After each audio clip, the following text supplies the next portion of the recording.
செல்வந்தர்கள் பல பேர் இப்படித்தான் இருக்கிறாங்க. தாங்களும் அனுபவிக்க மாட்டாங்க, அடுத்தவங்களுக்கும் கொடுக்க மாட்டாங்க. இது மாதிரியான கஞ்சர்களுக்கு இந்த உலகம் இல்லை, அந்த உலகம் இல்லைங்கிறார் அவர். இந்த கதையில கடவுள் கடன் வசூலுக்கு வந்தது மாதிரி நம்ம ஊர் ஆள் ஒருத்தன் இன்னொருத்தர்கிட்ட 10 பைசா கடன் கொடுத்துட்டான். திருப்பி வாங்கறதுக்கு நடையா நடக்கிறான். கடைசியா கேட்டான், நீ எப்பதான் கடனை திருப்பி தரப்போற, அதை முடிவா சொல்லுன்னா. வர்ற வியாழக்கிழமை கண்டிப்பா கொடுத்துருவேன் அப்படின்னானா அவன். அன்னைக்கு நான் ஊர்ல இருக்க மாட்டேனே அப்படின்னானா இவன். அதனால என்ன, நானும் தான் அன்னைக்கு ஊர்ல இருக்க மாட்டேன் அப்படின்னானா. ஒரு காலத்தில் பிரஷ்யா அப்படின்னு ஒரு தேசம் இருந்தது. இப்போ ஜெர்மனி இருக்குல்ல, இதோட பெரும்பகுதி ஒரு காலத்தில் பிரஷ்யாங்கிற பேரில் இருந்தது.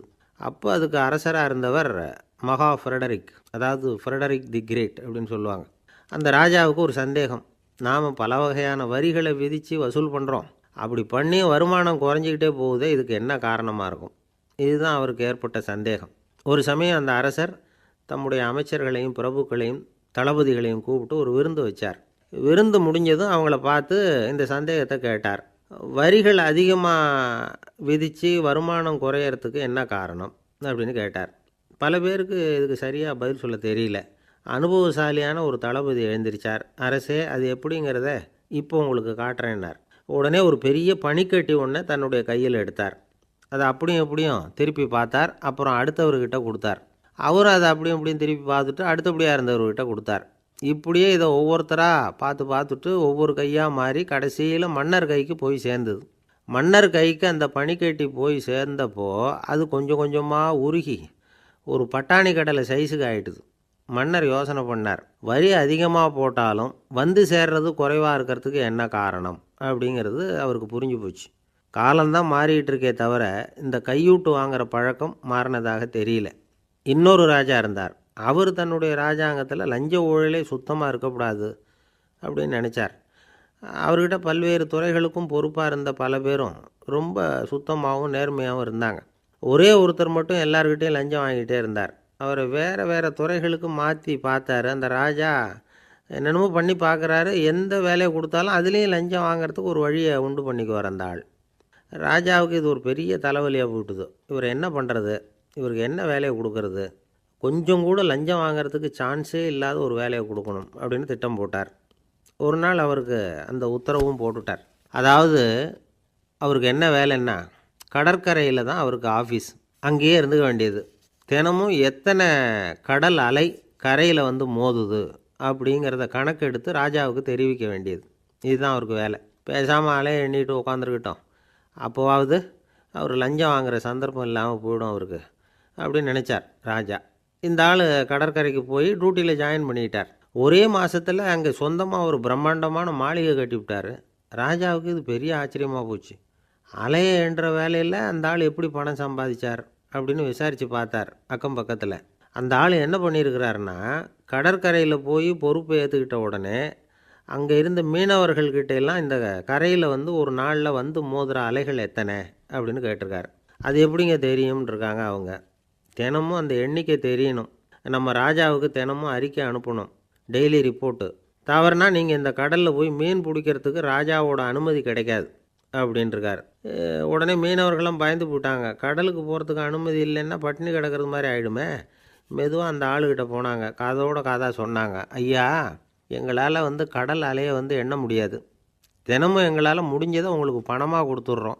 நீங்கள் தான் ராஜா கிட்ட சிபாரிசு பண்ணி நாங்கள் தொடர்ந்து மீன் பிடிக்கிறதுக்கு அனுமதி வாங்கி கொடுக்கணும் அப்படின்னு வேண்டிக்கிட்டாங்க. பணம் தினமும் வந்து சேர ஆரம்பிச்சுட்டுது. பதவியில் மற்ற பதவியோட இந்த பதவி எவ்வளவோ மேல் அப்படின்னு நினச்சிட்டான் அந்த ஆள். அது மட்டும் இல்லை, தயவு பண்ணி என்னை இந்த இடத்த விட்டு மாற்றிவிடாதீங்க சார் அப்படின்னு வேற கேட்க ஆரம்பிச்சிட்டானா. கங்கை கரை தோட்டம் பக்கத்தில் ஒரு ஆசிரமம், அங்கே ஒரு பெரியவர் தங்கியிருக்கிறார். அவர் தான் ராமகிருஷ்ண பரமஹம்சர். அந்த ஆசிரமம் இருந்த இடம் கரக்பூர். வங்காளத்தில் பொதுவாக எல்லோரும் மீன் சாப்பிட்றது உண்டு. கங்கையில் குளிச்சுட்டு கையில் ஒரு மீனோடு வர்றது வழக்கம். இவர் இருக்கிற இடத்துக்கு கங்கையில் படகு வழியாக வரணும். அப்படி தான் எல்லோரும் வருவாங்க. வர்றவங்கள ஒன்று கூட்டி ஆன்மீக விஷயங்களை பற்றி பேசிக்கிட்டு இருப்பார். ஒவ்வொரு நாள் ஒவ்வொருத்தர் நகரத்துக்கு போகணும். வரும்பொழுது மீன் கொண்டுக்கிட்டு வரணும். அதுக்கு ஒரு அட்டவணையே உண்டு ஆசிரமத்தில். அது பிரகாரம் ஒரு நாள் சுவாமி யோகானந்தர் படகில் போனார். படகை செலுத்தினவங்க ராமகிருஷ்ணரையும் சுவாமி யோகானந்தரையும் மற்றவங்களையும் பித்தர்கள் அப்படின்னு சொல்லி ஏளனமாக பேசினாங்க. அவங்க என்ன பைத்தியம் பிடிச்சவங்க அப்படிங்கிறது மாதிரி. சுவாமி யோகானந்தருக்கு ரொம்ப மென்மையான இதயம். இவங்க இப்படி கண்ணாபின்னான்னு பேசுகிறத பார்த்தா மீனை வாங்கிட்டு திரும்புகிறப்போ என்ன நடக்குமோ அப்படிங்கிற பயம் வேறு வந்துட்டுது அவருக்கு. அவ்வளவு மென்மையானவர். இதை தெரிஞ்சுக்கிட்ட ராமகிருஷ்ணர், யோகானந்தா இங்கே வா அப்படின்னு கூப்பிட்டார். இவர் கண்ணீரை தொடச்சிக்கிட்டே கிட்ட போனார். சொன்னார், ஐயா, படகு ஓட்டுறவங்க உங்களை பற்றி மோசமாக பேசுகிறாங்க. என்ன திட்டினா பரவாயில்ல, ஆனால் உங்களை அவங்க திட்டுறாங்க, அதை என்னால் தாங்கிக்க முடியல அப்படின்னார். இதை கேட்டதும் ராமகிருஷ்ணருக்கு கோபம் வந்துட்டு தான். என்னது, உன்னுடைய குருவை பற்றி அவங்க மோசமாக பேசும்பொழுது நீ சும்மா இருந்தியா? வெளியில் போ அப்படின்னு விட்டார். குரு நிந்தனை செய்கிறப்போ அதை கேட்டுக்கிட்டு சும்மா இருக்கலாமா? குரு நிந்தனையை கேட்டால் பாவம் இல்லையா? என்னை தூற்றும்போது அவங்க பாவம் செய்கிறாங்க, அதை கேட்டுக்கிட்டு நீ சும்மா இருந்தால் நீயும் பாவம் செய்கிற அப்படின்னாராம். அடுத்த நாள் சுவாமி நிரஞ்சனானந்தர் போக வேண்டிய நாள். இவர் படகுல போகும்பொழுதும் அதே மாதிரி நடந்து தான். அவங்க மோசமாக பேச ஆரம்பித்தாங்க, திட்ட ஆரம்பித்தாங்க. அப்படி கேலி பண்ண ஒருத்தனை இவர் என்ன பண்ணார், பலார்னு கன்னத்தில் அரைஞ்சிட்டார். இன்னொருத்தனை கங்கையில் தூக்கி எறியறதுக்கும் தயாராகிட்டார். அதுக்கப்புறம் அவங்க யாரும் வாயை திறக்கலை. மீன் வாங்கிட்டு வர்றப்பவும் படகுல ஒரே அமைதி. அவ்வளவு பயம் அவங்களுக்கு. ராமகிருஷ்ணர் கூப்பிட்டு விசாரித்தார் என்ன நடந்ததுன்னு. இவர் சொன்னார், அவர் யோகானந்தா போகும்பொழுது என்ன நடந்ததோ அப்படியே தான் இப்போவும் நடந்தது. குரு நிந்தனை செய்கிறத கேட்டுக்கிட்டு நான் சும்மா இருப்பேனா? ஒருத்தனை அப்படியே அரைஞ்சுட்டேன், இன்னொருத்தனை ஆற்றுல தூக்கி போட்டுருவேன்னு பயமுறுத்தினேன், அவ்வளவுதான் அப்படின்னாராம். இப்போவும் ராமகிருஷ்ணருக்கு கோபம் வந்துட்டு தான். என்ன இது, அணியறது காஷாயம், இருக்கிறது ஆசிரமம், உனக்கு இவ்வளவு கோபம் வந்ததுன்னா அப்புறம் என்னத்துக்கு ஆசிரமத்தில் இருக்கணும்? பிரம்மச்சாரி எப்பவும் அமைதியாக இருக்கணும் அப்படின்னு அறிவுரை சொன்னாராம் ராமகிருஷ்ணர். அப்போ இவர் கேட்டாராம், ஏங்க அவருக்கு ஒரு விதமான அறிவுரை சொன்னீங்க, எனக்கு வேறு விதமாக அறிவுரை சொல்கிறீங்க, இதில் எது உண்மை அப்படின்னு கேட்டிருக்கார். இதுக்கு ராமகிருஷ்ணர் சொன்ன பதில் என்னென்னா, அட அசடே, சக்கரத்தில் காற்று அதிகமாக இருந்தால் குறைக்கணும், குறைச்சலாக இருந்தால் கூட்டணும். அவன் சாது, அவனுக்கு அதிக உணர்ச்சி தேவை, உனக்கு படபடப்பு அதிகம், உனக்கு பொறுமை தேவை அப்படின்னாராம். இதில் உள்ள கருத்து என்னென்னா, கல்விங்கிறது எப்படின்னா அதை சூழ்நிலைக்கு தகுந்த மாதிரி கற்பிக்கணும். எல்லாருக்கும் ஒரே மாதிரி கற்பிக்கக்கூடாது. கேட்குறவர் தகுதி, புரிஞ்சுக்கிற திறமை, இதை பொறுத்து கல்வி அமையணும். ஆரம்ப காலத்தில் ஒரு குரு, அப்போ ஒரு சீடன் இருந்தான். அது வேடிக்கையான குரு, வேடிக்கையான சீடன். ஒரு ஆசிரமம். ஒரு நாள் ஒருத்தன் அவசரமாக அந்த குருவை தேடி வந்திருக்கிறான். என்ன விஷயம்னு விசாரித்தார் குரு. உங்கள் சீடர் என்னை அடிச்சுட்டார் அப்படின்னு புகார் பண்ணானான் அந்த ஆள். குரு சீடனை கூப்பிட்டார். அடிச்சியா இந்த ஆளை அப்படின்னு கேட்டாரான். ஆமான் இருக்கான் சீடன். ஏன் அடித்தே அப்படின்னு கேட்டாரான். இந்த ஆள் உங்களை பற்றி மட்டமாக பேசிவிட்டான், என்னால் அதை தாங்கிக்க முடியல, அதனால தான் அடிச்சுட்டேன்ருக்கான். அப்படி என்ன பேசினான் அப்படின்னு கேட்டாரான். உன்னுடைய குருநாதர் இப்போல்லாம் அர்த்தமில்லாமல் பேச ஆரம்பிச்சுட்டார் அப்படின்னு சொல்லிவிட்டான், அதனால தான் அடிச்சுட்டேன் அப்படின்னானான். அதுக்காக அடித்தே அப்படின்னாரான்.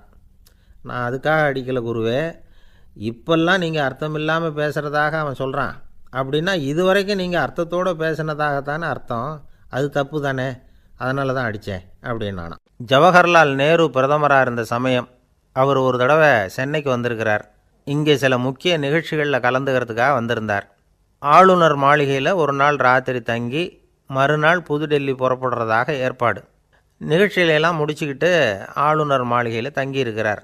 அன்றைக்கு இரவு படிக்கிறதுக்கு ஒரு முக்கியமான புத்தகம் அவருக்கு தேவைப்பட்டது. அந்த சமயத்தில் உலக அளவில் ஒரு முக்கியமான பொருளாதாரம் சம்பந்தமான ஒரு புத்தகம் வெளியாகி இருக்கிற விஷயம் அவருக்கு தெரியும். அந்த புத்தகம் மெட்ராஸுக்கு வந்திருக்குமா, அது இங்கே கிடைக்குமா அப்படின்னு விசாரிச்சிருக்கிறார் நேருஜி. அவர் இப்படி கேட்ட உடனே அங்கே இருந்தவங்கள்லாம் ரொம்ப பரபரப்பாக செயல்பட ஆரம்பிச்சிட்டாங்க.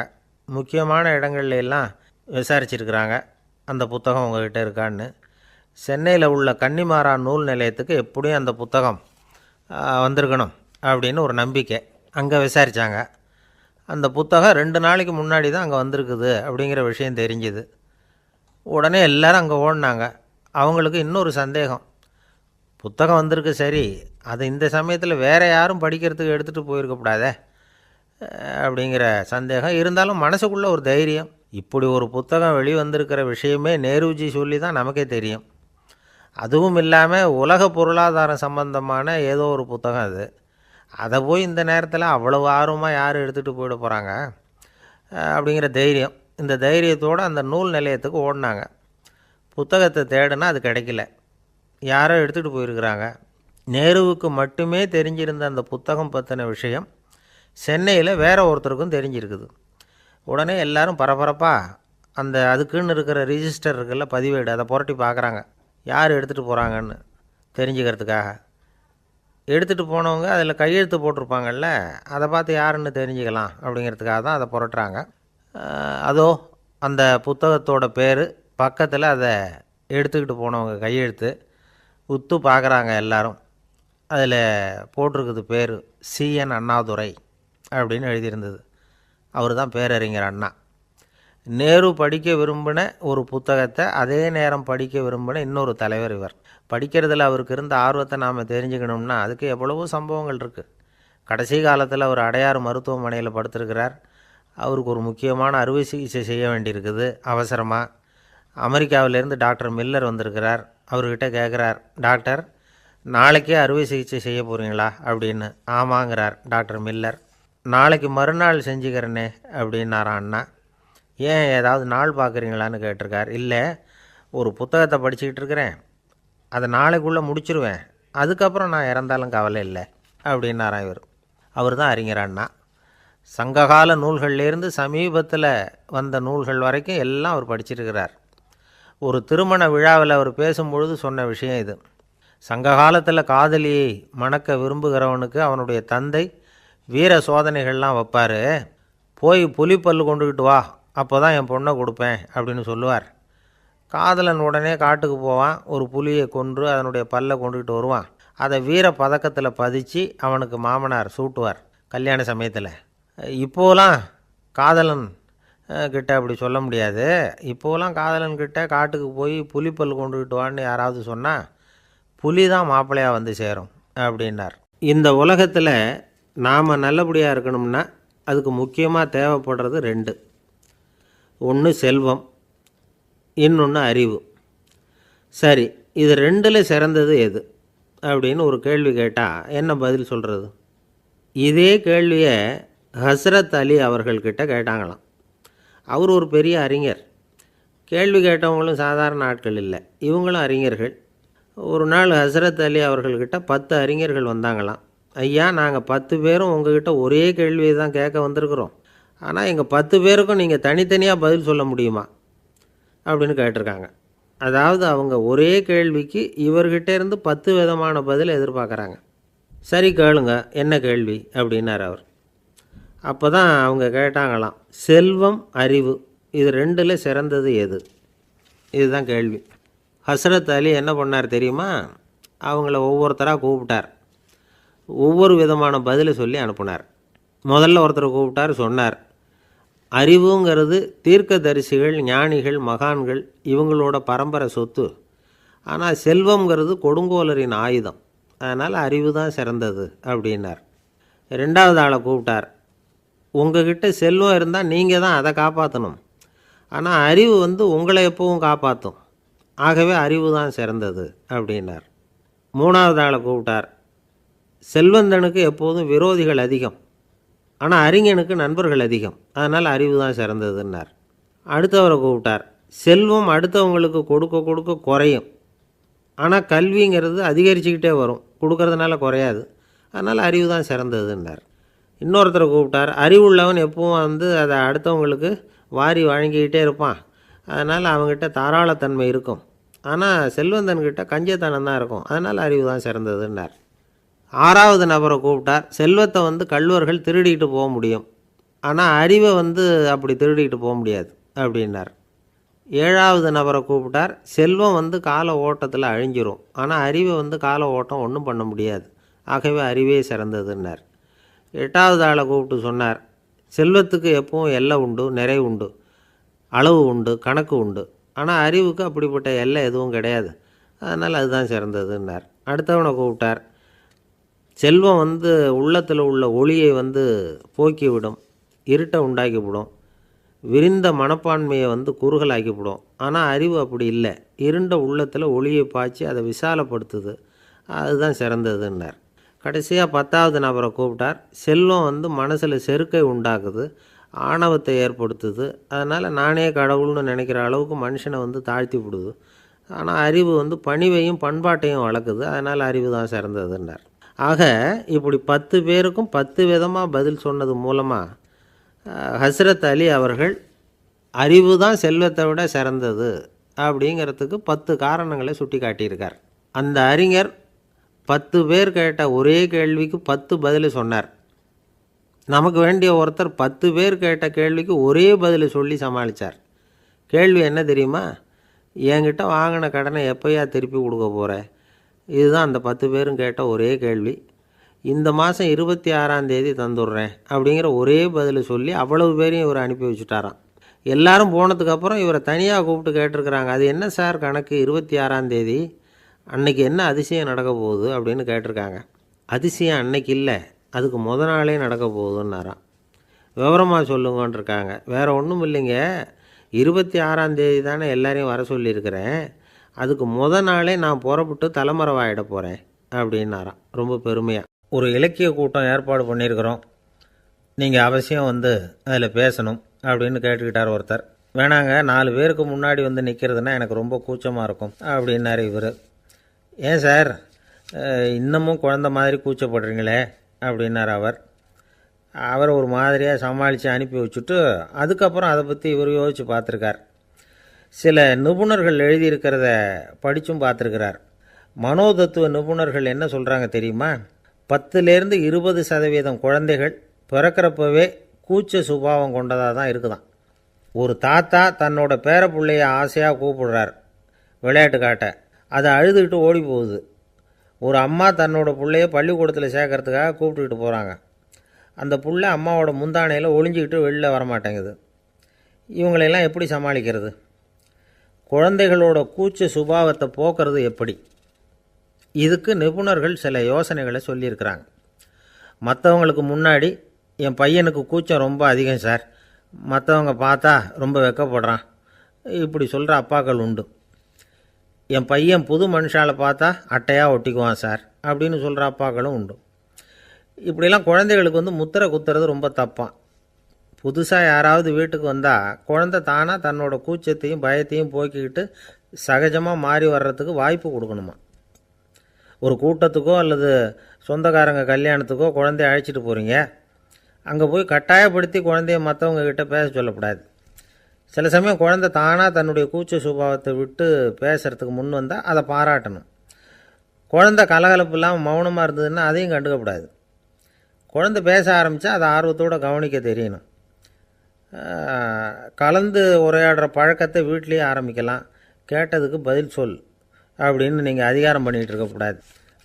அது குழந்தைக்கு பேசுகிற சந்தர்ப்பத்தை குறைச்சிருமா. இப்போ நாம் அதிகாரம் பண்ணால் கேலி செய்கிற பழக்கம் குழந்தைகளை ரொம்ப பாதிச்சிருமா. பெரியவங்களானதுக்கு அப்புறமும் சில பேர் கூச்சத்தோடவும் பயத்தோடவும் இருக்கிறதுக்கு இதுதான் காரணம். சின்ன வயசில் அவங்கெல்லாம் ஏதாவது கேலிக்கு ஆளாகி இருப்பாங்க. 2வது குழந்தை மூத்த குழந்தைய கேலிக்கு ஆளாகிற சந்தர்ப்பங்களை கண்டு கேலி பண்ணினா அது இளம் நெஞ்சங்களை விட்டு நீங்கிறதே இல்லையா. எப்பவும் குழந்தையோட நடை உடை பாவனைகளை பற்றி சொல்லிக்கிட்டே இருக்கக்கூடாதான். அதுவே கூச்ச சுபாவத்தை கொண்டுட்டு வந்துடுமா. அப்பா எங்கேன்னு யாராவது கேட்டால் இது மாதிரி இன்ன காரியத்துக்காக வெளியில் போயிருக்கார், இத்தனை மணிக்கு திரும்பி வருவார் அப்படின்னு சொல்கிற அளவுக்கு குழந்தைகளை பழக்கப்படுத்தி வைக்கணும். ஃபோன்லேயே யாராவது விசாரித்தா கூட இது மாதிரி பதில் சொல்லு அப்படின்னு சொல்லணும். சின்ன சின்ன மீட்டிங்கில் 4 வார்த்தை பேச தயார் பண்ணலாம். ஒரு கடையிலையோ அல்லது ஹோட்டல்லையோ ஏதாவது விவரம் கேட்கணும்னா உங்கள் குழந்தைய தைரியமாக அனுப்புங்க. குழந்தைகள் பணிவாகவும் பொறுமையாகவும் விவரம் கேட்குறப்போ கூச்ச சுபாவம் தானாக போயிடும். சின்ன வயசுலேயே இப்படிலாம் பழக்கப்படுத்தினா தான் வருங்காலத்தில் தைரியமாக இந்த சமுதாயத்தில் வாழ முடியும். இல்லைன்னா 60 வயசுலேயும் அடுப்பங்கரையை விட்டு வெளில வர்றதுக்கு கூச்சப்பட்டுக்கிட்டு தான் இருக்க வேண்டியிருக்கும்.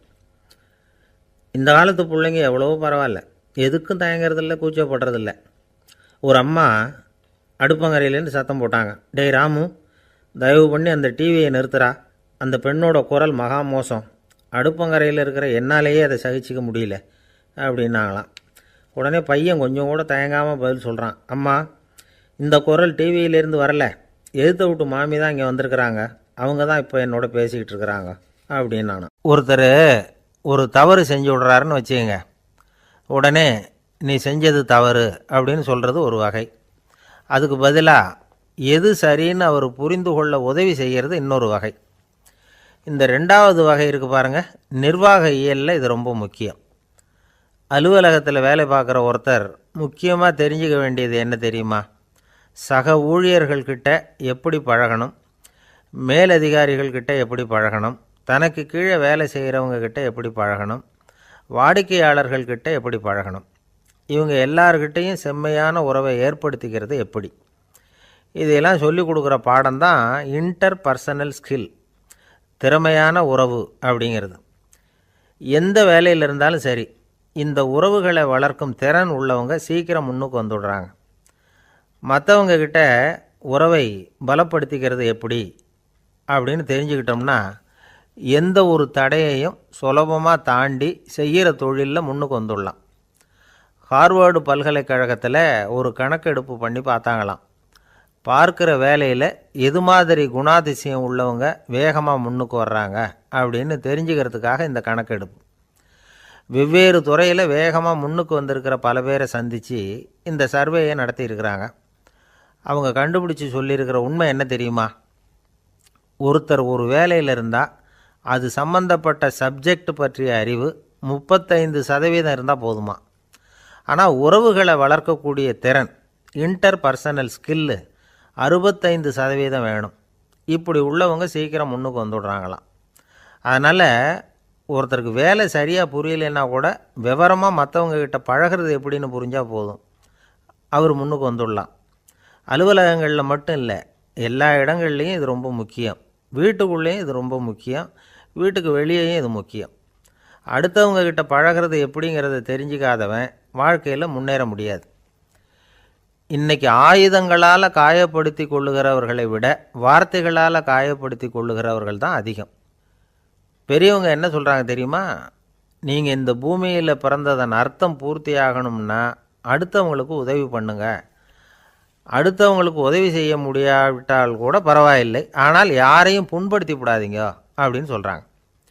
எனக்கு தெரிஞ்ச ஒருத்தர் ஒரு அலுவலகத்தில் வேலை பார்க்குறார். அவர் சொல்லுவார், எனக்கு இந்த இன்டர் பர்சனல் ஸ்கில் ரொம்ப அதிகம் சார், சக ஊழியர்கள்கிட்ட ரொம்ப சுமூகமாக நடந்துக்குவேன்.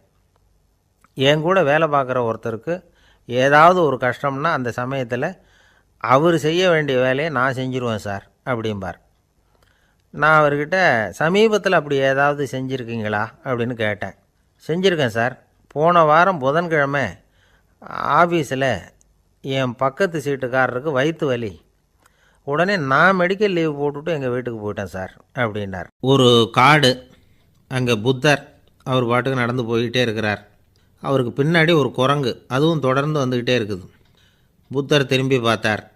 குரங்கு அப்படியே குதித்து உயர எழும்பி ஒரு கிளையில் போய் உக்காந்துது. ஏன் இப்படி பண்ணுறேன்னு கேட்டார் புத்தர். என்னை சாதாரணமாக நினைக்க வேணாம், நான் மகாமந்தி, என்னால் எல்லாம் முடியும், முடியாதுங்கிற வார்த்தையே என்னுடைய அகராதியில் கிடையாது, என்ன வேணும்னாலும் செய்வேன் அப்படின்னுது. அப்படின்னா ஒரு பந்தயம் வச்சுக்கலாமான்னார் இவர். ஓ வச்சுக்கலாமேன்னுது. வேறு ஒன்றும் இல்லை, இப்போ நீ மேலே எழும்பி அந்த கிளையில் உட்காந்தது மாதிரி அங்கேருந்து தாவி என் உள்ளங்கையில் உட்காரணும், அவ்வளவுதான் அப்படின்னார். அப்படி உட்காந்துட்டா என்ன பரிசு அப்படின்னு கேட்டது அது. சொர்க்கத்தில் இருக்கிற மாமன்னன் மரகத சக்கரவர்த்தியை என்னோட இருக்கும்படியாக கூப்பிட்டுக்கிறேன். அந்த சமயத்தில் அவருடைய அரியணை அங்கே காலியாகிடும், நீ அதில் போய் உட்காந்துக்கலாம். பந்தயத்தில் தோத்துட்டா ஒரு கல்ப காலம் இந்த பூமியில் வாழ வேண்டியிருக்கும், அதுக்கு பிறகு தான் என்கிட்ட வர முடியும், என்ன சொல்கிற அப்படின்னார். குரங்குக்கு தாவறது ஒரு பெரிய காரியமா? இது எனக்கு ரொம்ப சாதாரண விஷயம், என்ன இப்போவே தாவட்டுமா அப்படின்னுது. சரின்னு சொல்லி உள்ளங்கையை நீட்டினார். அவருடைய கை தாமரை இலை அளவுக்கு அப்படியே விரிஞ்சுது. குரங்கு சௌகரியமாக உட்கார்றதுக்காக. குரங்கு தாவறதுக்கு தயாராச்சு. அதுக்கு முன்னாடி ஒரு சின்ன யோசனை அதுக்கு. இந்த கிளையிலேருந்து அந்த கைக்கு தாவறது எனக்கு ரொம்ப அற்பமான ஒரு வேலை, இது ரொம்ப சாதாரணம், என்னுடைய கௌரவத்துக்கு இது சரியாக இருக்காது. அதனால் நான் என்ன பண்ண போகிறேன்னா, இங்கேருந்து கிளையிலேருந்து அப்படியே உயர எழும்ப போகிறேன். எழும்பி மேல் உலகம் போய் அங்கே ஒரு சுற்றிவிட்டு அதுக்கப்புறம் அங்கேருந்து நேராக இந்த கையில் உட்கார போகிறேன் அப்படின்னு நினச்சிது. என்ன யோசிக்கிற அப்படின்னார் புத்தர். ஒன்றும் இல்லை, இந்த பாயிரம் பார் அப்படின்னு சொல்லி தாவி உயர போயிட்டுது. கொஞ்ச நேரத்தில் வான உலகத்துக்கே போய் சேர்ந்துட்டுது. அங்கே போய் பார்த்தா அங்கே ஒரு 5 பளிங்கு தூண்கள் இளம் சிவப்பு நிறத்தில் நின்றுக்கிட்டு இருக்குது. குரங்கு நினச்சிக்கிட்டது, புத்தர்கிட்ட போய் இந்த பளிங்கு தூண்களை பார்த்தோம்னு சொன்னால் அப்படியே திகைச்சு போயிடுவார், இந்த தூணில் ஏதாவது அடையாளம் செஞ்சுட்டு போகணும் அப்படின்னு அந்த இடத்துல மிதந்துக்கிட்டே நினச்சிது. உடனே ஒரு தூணில் எழுந்துச்சு. என்ன எழுதிச்சுன்னா, ஒரு மகா ஞானி இங்கே வந்துட்டு போகிறார் அப்படின்னு எழுதிச்சு. எழுதிவிட்டு அப்படியே கீழே தாவி வந்து புத்தரோட உள்ளங்கையில் உட்காந்துது. எப்படி பார்த்தீங்களா என்னுடைய வேலை? வான உலகத்துக்கே போய் அங்கே இருக்கிற 5 பளிங்கு தூண்களை பார்த்துட்டு அதில் நான் வந்த விவரத்தை எழுதி வச்சுட்டு அதுக்கப்புறம் இங்கே வந்திருக்கிறேன் அப்படின்னுது ரொம்ப பெருமையாக. அப்படியா அப்படின்னார் புத்தர். ஆமாம், சந்தேகமாக இருந்தால் வாங்க, அழைச்சிட்டு போய் காட்டுறேன் அப்படின்னுது அந்த குரங்கு. அதுக்கு தேவையில்லை, அப்படியே கொஞ்சம் கீழே குனிஞ்சு பார் தெரியும் அப்படின்னார் புத்தர். அங்கே பார்த்தா புத்தரோட உள்ளங்கை தெரிஞ்சுது. நல்லா உத்து பார்த்துது. அவரோட ஒரு விரலில் அது எழுதிய வாசகம் தெரிஞ்சுது. குரங்கு யோசனை பண்ணிச்சு, அப்படின்னா வானத்தில் நான் பார்த்தது புத்தரோட விரல்களா அப்படின்னு யோசிச்சுது. இதை புரிஞ்சுக்கிட்ட உடனே அந்த குரங்கோட கர்வம் அழிஞ்சு போச்சான். நம்ம மனசு தான் இந்த குரங்கு. மனம்ங்கிறதும் ஆணவம்ங்கிறதும் ஒரு நாணயத்தின் 2 பக்கங்கள். மனம் உள்ளவரை ஆணவமும் இருக்கும். மனம் அழிஞ்சாதான் ஆணவம் அழியும். மனம் அழிய வேண்டும் அப்படின்னு பெரியவங்க சொல்கிறது இந்த அர்த்தத்தில் தான். நம்ம ஆளுங்க சவால் விடுறதெல்லாம் வேறு மாதிரி. ஒருத்தன் ஒரு வாய்க்காலை தாண்டுறேன்னு பந்தயம் கட்டி தாண்ட முடியாமல் வாய்க்காலில் விழுந்து காலை உடச்சிக்கிட்டு கட்டு போட்டுக்கிட்டு வந்தான். ஏன்டா அப்படின்னு கேட்டாங்க. நான் பந்தயம் கட்டின நேரம் சரியில்லை அப்படின்னா. எப்படிறான்னு கேட்டிருக்காங்க. வாய்க்காலில் தண்ணி இருக்கிற நேரமாக பார்த்து பந்தயம் கட்டியிருக்கணும் அப்படின்னானா. ஒருத்தர் சிகரெட்டும் கையுமா வந்தார்.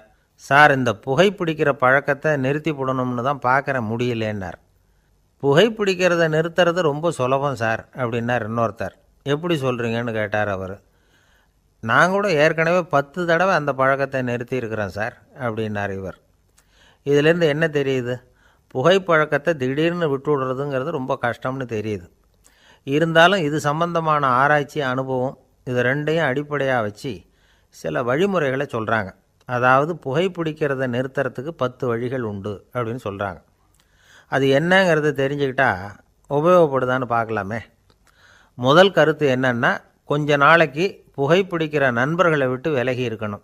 இதனால் புகைப்பிடிக்கிற ஆசை குறையும். அந்த பழக்கத்தை மறுபடியும் ஆரம்பிக்கப்படாதுங்கிற எண்ணம் உறுதிப்படும். 2வது கருத்து, புகைப்பிடிக்கிறதை எதிர்த்து தீவிரமாக பிரச்சாரம் செய்ய ஆரம்பிச்சிடணும்.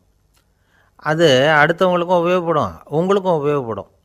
உங்கள் உள்ளுணர்வை அது தூண்டும், உங்களை உறுதி கொள்ள வைக்கும். 3வது கருத்து என்னென்னா, தினமும் 2 தடவை குளிக்கணும். எப்படி தெரியுமா? முதல்ல வெது வெதுப்பான தண்ணீர், அப்புறம் குளிர்ந்த தண்ணீர், இப்படி மாறி மாறி குளிக்கணுமா. 4வது கருத்து, உடற்பயிற்சிகள் செய்யணும். மூச்சு வாங்குற மாதிரியான பயிற்சிகள் ரொம்ப நல்லதான். பிராணாயாமம் அப்படிங்கிற மூச்சு பயிற்சி ரொம்ப நல்லதுங்கிறாங்க. அப்புறம் 5வது கருத்து, சாப்பாடு மிதமாக இருக்கணும், சீராக இருக்கணும். பச்சை காய்கறிகள், பழங்கள் சாப்பாட்டில் சேர்த்துக்கலாம். அடிக்கடி கொஞ்சம் கொஞ்சமாக சாப்பிட்டு ரத்தத்தில் சர்க்கரையின் அளவை பராமரிக்கணும். இது நரம்புகளை அமைதிப்படுத்தும். 6வது கருத்து என்னென்னா, ரொம்ப நேரம் பசியோடு இருக்கக்கூடாது. புகைப்பிடிக்கிறத நிறுத்த முயற்சி செய்யும் பொழுது எடை குறைப்பு நடவடிக்கைகளை மேற்கொள்ளக்கூடாது. 7வது கருத்து, காப்பி, தேநீர், மதுபானம், அப்புறம் போதைப் பொருள்கள் கலந்த உணவுகள் இதெல்லாம் வேணாம். புகைப்பிடிக்கிறத அதெல்லாம் ஊக்கப்படுத்தும். கடுகு, மிளகு, அப்புறம் காரமான பொருள்களை தவிர்க்கணும். உப்பு அளவை குறைக்கணும். தினமும் 10 குவளை தண்ணீராவது குடிக்கணும். வெறும் தண்ணி புகைப்பிடிக்கிற ஆவலை தணிக்குதான். 8வது கருத்து, கையில் சிகரெட்டு, புகையில ஏதாவது இருந்தால் உடனே தூக்கி எறிஞ்சிருங்க. அது கையில் இருக்கிற வரைக்கும் புகைப்பிடிக்கிற ஆசை வந்துக்கிட்டே இருக்கும். 9வது கருத்து என்னென்னா, இறை நம்பிக்கை உள்ளவங்க புகைப்பிடிக்கிற எண்ணம் வர்றப்போவெல்லாம் பிரார்த்தனை செய்ய ஆரம்பிச்சுடலாம். 10வது கருத்து, உங்களுக்கு ரொம்பவும் வேண்டியவங்க யாரோ அவங்கக்கிட்ட எல்லாம் நீங்கள் புகைப்பிடிக்கிறத நிறுத்தி விட்டதாக சொல்லிவிடுங்க. இந்த 10 வழிகளையும் கடைபிடிக்க ஆரம்பிச்சுட்டா புகைப்பிடிக்கும் பழக்கத்தை நிறுத்தி விடலாம் அப்படின்னு சொல்கிறாங்க அனுபவப்பட்டவங்க. முயற்சி பண்ணி பார்க்கலாம். ஒரு முக்கியமான இடத்துல நின்றுக்கிட்டு இருந்தார் ஒருத்தர். அங்கே இன்னொருத்தர், ஏன் சார் இந்த இடத்துல சிகரெட் பிடிக்கலாமா அப்படின்னு அனுமதி கேட்டார். இந்த இடத்துல சிகரெட் பிடிக்கக்கூடாதுங்க அப்படின்னாரு இவர். நீங்கள் இப்படி சொல்கிறீங்க, ஆனால் இந்த இடத்துல கீழே நிறைய சிகரெட் துண்டுகள் கிடக்குதே, அவங்கெல்லாம் யார்? அவங்கெல்லாம் உங்கள் மாதிரி என்கிட்ட அனுமதி கேட்காதவங்க அப்படின்னாராம் இவர். என்னுடைய நண்பர் ஒருத்தர் ஆழ்ந்த சிந்தனையில் இருந்தார். என்ன யோசனை பண்ணுறீங்கன்னு கேட்டேன். தலைவர் ஆகணும்னு பார்க்குறேன், அதுதான் என்ன வழின்னு யோசிச்சுக்கிட்டு இருக்கேன்னார். நான் கூட அது மாதிரி யோசித்து பார்த்தேன். அதுக்கப்புறம் அந்த யோசனையை கை விட்டுட்டேன் அப்படின்னோம். ஏன்னு கேட்டார். அதுக்கான தகுதிகள் நமக்கு இல்லைங்கிறது புரியுது. அது நமக்கு புரியறத விட நம்ம விட மற்றவங்களுக்கு நல்லா புரிஞ்சு போச்சு. அதனால் பேசாமல் கம்முன்னு இருந்துடுறது தான் நல்லது அப்படின்னோம். தலைவர் ஆகிறதுக்கு தகுதிகள் வேறு உண்டோ அப்படின்னு கேட்டார். அவர் யதார்த்தமாக தான் கேட்குறார். நாங்கள் உடனே எங்ககிட்ட இருந்த ஒரு புஸ்தகத்தை எடுத்து அவர்கிட்ட கொடுத்தோம். படித்து பாருங்கன்னு. தலைவர் ஆகிறதுக்கு என்ன வழி அப்படிங்கிறத பற்றி அதில் போட்டிருக்கிறாங்க. முதல் வழி என்ன தெரியுமா?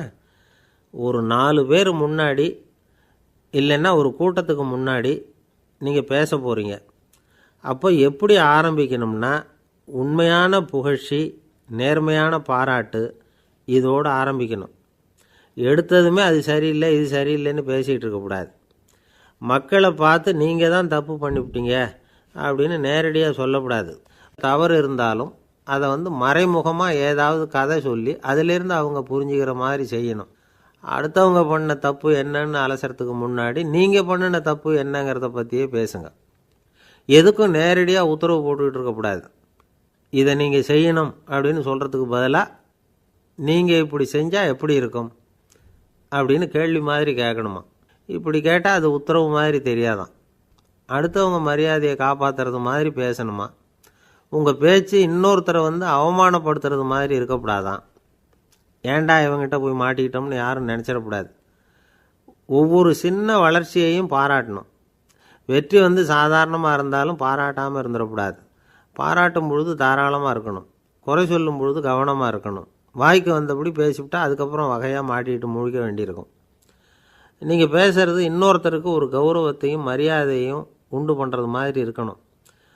நீங்கள் பேசுகிறது அடுத்தவங்களுக்கு இருக்கிற கொஞ்ச நெஞ்ச மரியாதையும் எடுத்து விடுறது மாதிரி இருக்கக்கூடாது. உங்கள் பேச்சை கேட்டால் கேட்குறவங்களுக்கு ஒரு ஊக்கம் வரணும், உற்சாகம் வரணும். தவறு எதுவாக இருந்தாலும் அதை சுலபமாக திருத்திக்கலாம், சரி பண்ணிக்கலாங்கிறது மாதிரி இருக்கணும் உங்கள் பேச்சு. அடுத்தவங்களை சந்தோஷப்படுத்துங்க. உங்கள் யோசனையை கேட்டு நடந்துக்கிறதுனால அந்த சந்தோஷம் அவங்களுக்கு கிடைக்கணும். இந்த தகுதியெல்லாம் உங்ககிட்ட இருந்தால் நீங்கள் ஒரு சிறந்த தலைவராகலாம் அப்படின்னு அந்த புஸ்தகத்தில் போட்டிருக்குது. இந்த காலத்தில் தலைவர் ஆகிறதுக்கு வேறு சில தகுதிகள்லாம் கூட தேவைப்படுது. ஒரு புள்ள தன்னுடைய அப்பா கிட்ட, அப்பா உன்ன மாதிரியே நானும் அரசியலில் சேரணும், தலைவர் ஆகணும்னு ஆசைப்படுறேன், இன்னையிலேருந்து எனக்கு அரசியல் பாடம் கற்றுக் கொடு அப்படின்னு கேட்டிருக்கான். அவரும் சரின்னு சொல்லிவிட்டு ஒரு பெரிய ஏணியை எடுத்துகிட்டு வந்தாராம். ஒரு செவுத்தில் சாத்தினார். இந்த ஏணியில் ஏறி உயர போய் அங்கே பரன் மேலே இருக்கிற ஒரு புத்தகத்தை எடுத்துகிட்டு வாடான் இருக்கார். மகனை பார்த்து, அப்பா ஏணி ரொம்ப உயரமாக இருக்குது, நீ ஜாக்கிரதையாக இதை பிடிச்சிக்கோ, நான் ஏறி போகிறேன் அப்படின்னு நான் பையன். பயப்படாத, நான் பார்த்துக்கிறேன்னார் அப்பா. பையன் ஏணியில் ஏறினா உச்சிக்கு போனதும் அப்பா கையை எடுத்துட்டார். ஏணி அப்படியே சரிஞ்சுட்டுது. பையன் பொத்துன்னு கீழே விழுந்துட்டான். இடுப்பை பிடிச்சிக்கிட்டே எழுந்திரிச்சான். என்னப்பா இது, இப்படி என்னை ஏற விட்டுட்டு கையை விட்டுட்டியே, இப்படி கை விடலாமா அப்படின்னு கத்தியிருக்கான். அப்பா நிதானமாக சொன்னாராம், அவசரப்படாதேப்பா, அரசியலில் இதுதான் முதல் பாடம், பெத்த அப்பனாக இருந்தாலும் அவனை நம்பாதே அப்படின்னு உபதேசம் பண்ண ஆரம்பித்தாரான். அளவுக்கு மிஞ்சினால் அமிர்தமும் நஞ்சு அப்படின்னு சொல்லுவாங்க. அது உண்மைதான். ஒருத்தருக்கு அளவுக்கு மீறிய புகழ் வந்துட்டுதுன்னு வச்சுங்க, அது கூட ஆபத்தாக போயிடுறது உண்டு. பழங்காலத்துல எல்லாம் கிரேக்க தேசத்தில் ஒரு பழக்கம் உண்டாம். அதாவது யாராவது ஒருத்தரை நாடு கடத்தணும்னா அதுக்கு ஒரு வழி உண்டு. அதாவது ஒருத்தரை நாடு கடத்தணும்னு மக்கள் விரும்புகிறாங்கன்னு வச்சுங்களேன், அவர் பேரை ஒரு மண்பாண்ட ஓட்டுச்சில்லில் எழுதி அதை ஒரு குறிப்பிட்ட பொது இடத்துல போட்டுற வேண்டியது, அவ்வளவுதான். இது மாதிரி பல பேர் போட்டுக்கிட்டே இருப்பாங்க. எல்லாம் அப்படியே குவிஞ்சு போயிடும். அந்த ஓட்டாஞ்சில்லு குவியலில் யாருடைய பேர் அதிகமாக இருக்குதோ அந்த நபரை ஒரு 10 ஆண்டுகள் நாடு கடத்தி விடுவாங்க. இது அந்த ஊர் வழக்கமாக. ஒரு நாள் அந்த குவியலுக்கு பக்கத்தில் ஒரு ஆள் நின்றுக்கிட்டு இருக்கிறான். அவன் கையில் ஒரு ஓட்டாஞ்சில்லு வச்சுருக்கிறான். அதில் யாரோட பேரையோ எழுதணும், எழுதி அந்த இடத்துல போடணுங்கிறது அவன் ஆசை. ஆனால் அவன் படிக்காதவன், அதனால் எழுத தெரியல. யாராவது அந்த வழியாக வர்றாங்களான்னு பார்த்துக்கிட்டே நின்றுக்கிட்டு இருந்தான். ஒரு பெரியவர் வந்துக்கிட்டு இருந்தார். அவர்கிட்ட ஓடினான். கையில் இருந்த மண்பாண்ட சில்லை கொடுத்தான். ஐயா, இதில் ஒரு பேர் எழுதி கொடுங்களேன்னா அந்த பெரியவர் அதை வாங்கி கையில் வச்சுக்கிட்டு, என்ன பேர் எழுதணும் சொல்லு அப்படின்னா இவன் சொன்னான், அரிஸ்டைடிஸ் அப்படின்னு எழுதுங்க அப்படின்னா. இதை கேட்டதும் அந்த பெரியவருக்கு அதிர்ச்சி. ஏன்னா அவர் தான் அரிஸ்டைடிஸ், தத்துவ மேதை அரிஸ்டைடிஸ் அவர். இருந்தாலும் நான் தான் அதுங்கிறத காட்டிக்காமல் அந்த ஆளுகிட்ட கேட்டார். அது சரிப்பா, அரிஸ்டைடிஸுங்கிற பேரை எழுத சொல்கிற, அவர் உனக்கு என்ன கெடுதல் பண்ணார், அவர் பேரை இதில் எழுத சொல்கிறியே அப்படின்னு கேட்டிருக்கார்.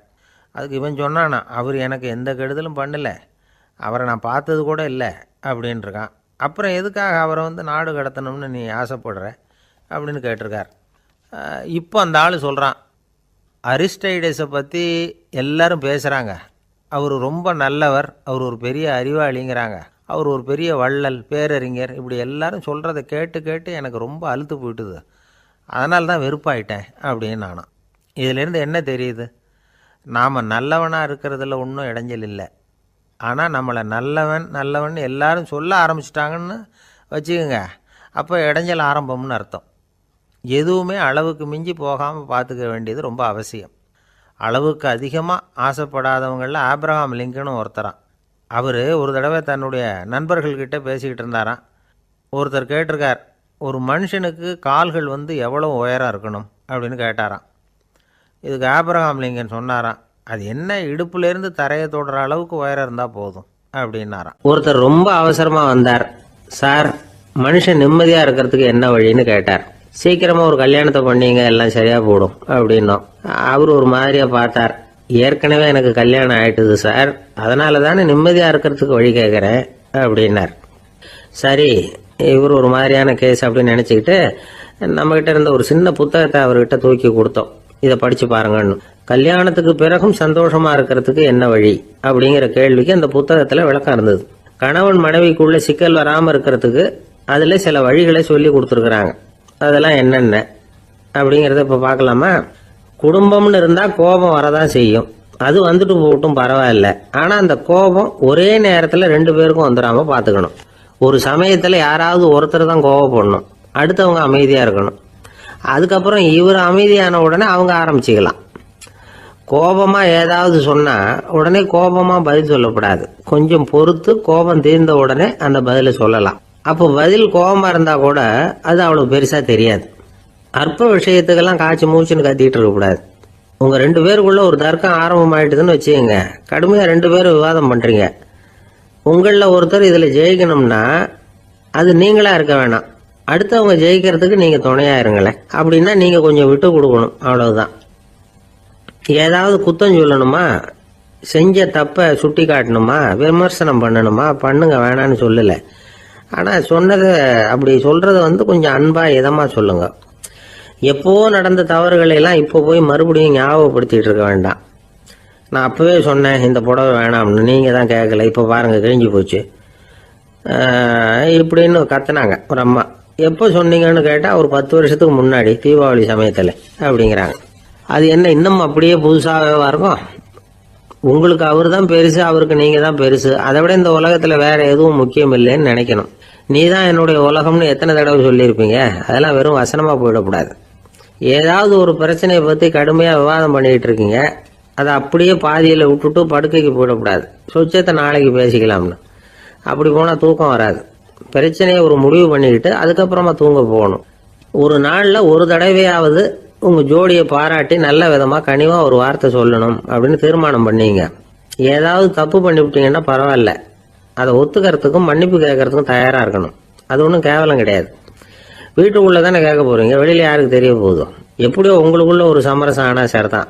ஒரு தகராறுன்னு எடுத்துக்கிட்டா குறைஞ்சபட்சம் அதுக்கு 2 பேர் தேவை. தனியாகவே உட்காந்துக்கிட்டு நான் இப்போ தகராறு பண்ணிகிட்டு இருக்கிறேன் அப்படின்னு யாரும் சொல்ல முடியாது. 2 பேர் தகராறு பண்ணுறாங்கன்னா பொதுவாக அந்த 2 பேரில் யார் அதிகமாக பேசுகிறாங்களோ அவங்க பேரில் தான் தப்பு இருக்கும். அதை மனசில் வச்சுக்கணும். இதெல்லாம் தான் அந்த புத்தகத்தில் போட்டிருக்கிற வழிமுறைகள். இவ்வளவும் சரியாக வரலைன்னா அப்புறமா சொல்லுங்கள், வேற புத்தகம் ஏதாவது இருக்கான்னு தேடுவோம். ஒரு கணவன் தன்னுடைய மனைவியை அழைச்சிட்டு ஒரு மனோதத்துவ டாக்டர்கிட்ட வந்தாரா. டாக்டர், எங்களுக்கு கல்யாணம் ஆகி 30 வருஷ காலமாக நாங்கள் ஒரு விஷயத்தில் கூட ஒத்து போனதில்லை அப்படின்னு ஆரம்பித்தார். உடனே அந்த அம்மா குறுக்கிட்டு, அது 30 வருஷம் இல்லை 32 வருஷம் அப்படின்னாங்களாம். பக்தின்னு சொல்கிறோம் இல்லையா, அது 3 வகைப்படும் அப்படிங்கிறார் ஒரு பெரியவர். அது என்ன 3 வகைன்னா, தெய்வ பக்தி, அடியார்கள் பக்தி, குரு பக்தி. அடியார் பக்தியை விட தெய்வ பக்தியை விட குரு பக்தி தான் ரொம்பவும் சிறந்ததுங்கிறார் அவர். தெய்வத்துக்கிட்ட செஞ்ச பாவம் குருநாதர்கிட்ட தீர்ந்துருமா, குருநாதர்கிட்ட செஞ்ச பாவம் தெய்வத்துக்கிட்ட போனாலும் தீராதான். இப்படி பெரியவங்களாம் சொல்லி வச்சிருக்கிறாங்க. ஒரு காடு, அங்கே அயோத தௌமியர் அப்படின்னு ஒரு தபோதனர், அவர் பல மாணவர்களை ஒன்றா சேர்த்து ஒரு குருகுலம் நடத்திக்கிட்டு இருக்கிறார். பல தரப்பட்டவங்க பல திறப்பட்டவங்க மாணவர்கள் அதில் சேர்ந்து படிச்சுக்கிட்டு இருக்கிறாங்க.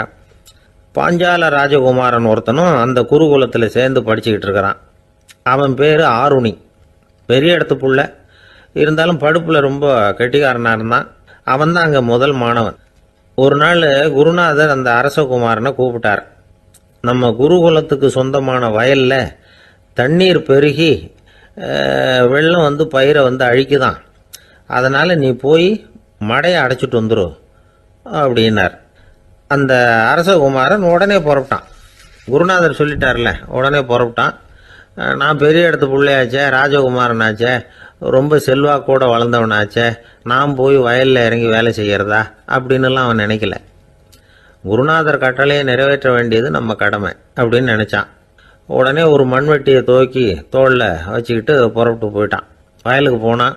பார்த்தான், தண்ணி கரையை உடச்சிக்கிட்டு வயலுக்குள்ளே ஏகமாக பாஞ்சிக்கிட்டு இருக்குது. இவன் மண்வெட்டியால் களிமண்ணை புல்லோடு சேர்த்து புல் பத்த மாதிரி வெட்டி வெட்டி போட்டான். இருந்தாலும் மடையை அடைக்க முடியல. தண்ணி அதை மீறி வந்துக்கிட்டே இருக்குது. தண்ணி வேகமாக வயலுக்குள்ளே போய்கிட்டே இருக்குது. போடுற பத்தையெல்லாம் கரைஞ்சி கரைஞ்சி போயிட்டுருக்கு. இருந்தாலும் இவன் தன்னுடைய முயற்சியை கைவிடலை. வெட்டி வெட்டி போட்டுக்கிட்டே இருக்கிறான். காலையில் அங்கே போனவன் சாயந்தரம் வரைக்கும் இப்படி செஞ்சுக்கிட்டு இருக்கிறான். உடம்பும் மனசும் ரொம்பவும் சோர்ந்து போச்சு. இருந்தாலும் குருநாதர் இட்ட கட்டளையை நிறைவேற்றாமல் இருக்கிறோமேங்கிற ஒரு குறை அவனுக்கு இருக்குது. குரு கட்டளையை நிறைவேற்றாத நான் இன்னமும் இருக்கணுமா அப்படின்னு யோசனை பண்ண ஆரம்பிச்சிட்டான். என்ன செய்யலாம்னு பார்த்தான். நம்ம குருநாதர் இட்ட பணிக்காக இந்த உடம்பையே தியாகம் பண்ணலாம் அப்படின்னு முடிவு பண்ணான். தண்ணி பாயுதில்ல, அதுக்கு குறுக்க விழுந்து அப்படியே மடையை அடைச்சிக்கிட்டு அப்படியே படுத்துட்டான். இது மற்றவங்களுக்கு தெரியாது. அன்னைக்கு ராத்திரி ஒரு விளக்கு முன்னாடி உட்காந்து குருநாதர் பிள்ளைங்களுக்கு பாடம் சொல்லி கொடுத்துக்கிட்டு இருக்கிறார். முதல் வரிசையில் இருக்கக்கூடிய ராஜகுமாரனை காணலை. நம்ம ஆருணி எங்கே போனா அப்படின்னு சொல்லி மற்ற மாணவர்களை விசாரித்தார். இப்போ அவங்க சொன்னாங்க, சுவாமி, அவன் காலையில் வயலுக்கு மடையை அடைக்கிறதுக்காக போனான், நீங்கள் தான் போக சொன்னீங்க, இன்னும் திரும்பி வரல அப்படின்னு அவர் பையன். குருநாதர் உடனே ஒரு தீவெட்டி எடுத்துக்கிட்டு மாணவர்களை அழைச்சிக்கிட்டு வயலுக்கு போனார். அங்கே போய் பார்த்தா ஆளை காணும். ஆருணி ஆருணின்னு சொல்லி சத்தம் போட்டு கூப்பிட்டு பார்க்குறார். நான் இங்கே இருக்கேன் குருநாதா அப்படின்னு காலுக்கு அடியிலேருந்து ஒரு சத்தம் வருது. குனிஞ்சு பார்த்தா அவன் மடையில் படுத்துருக்கிறான். என்னப்பா இதுன்னார். காலையிலேருந்து இந்த மடையை அடைச்சி பார்த்தேன் சுவாமி, முடியல, அதனால் இப்படி குறுக்க படுத்துட்டேன். என்னை தாண்டறதுக்கு பயந்து போய் தண்ணியே தேங்கி நின்றுட்டுது அப்படின்னா. அவனுடைய குரு பக்தியையும் அவனை தாண்டறதுக்கு அஞ்சு நிற்கிற தண்ணி தேக்கத்தையும் பார்த்துட்டு எல்லாரும் ரொம்ப ஆச்சரியப்பட்டு போயிட்டாங்களாம். ஆருணி எழுந்திரிச்சு வா அப்படின்னு கூப்பிட்டாரான் குருநாதர். அவன் தண்ணீரை பொழந்துக்கிட்டு எழுந்திரிச்சு வந்தானான். அதனால அவனுக்கு உத்தாலகன் அப்படின்னு ஒரு பேர். உத்தாலகன்னா தண்ணீரை பிளந்தவன் அர்த்தம். அந்த உத்தாலகன் மாதிரி இந்த காலத்து மாணவர்களுக்கும் குரு பக்தி வேணும் அப்படின்னு சொன்னோம் ஒரு பள்ளிக்கூடத்தில். உடனே நிறைய மாணவர்கள் எழுந்திரிச்சு நின்னாங்க. சார், நீங்கள் எங்களை இன்னமும் சரியாக புரிஞ்சுக்கலன்னு நினைக்கிறோம். அன்னைக்காவது ஒருத்தன் அப்படி இருந்தான், இன்னைக்கு ஏகப்பட்ட உத்தாலகர்கள் இருக்கிறோம்.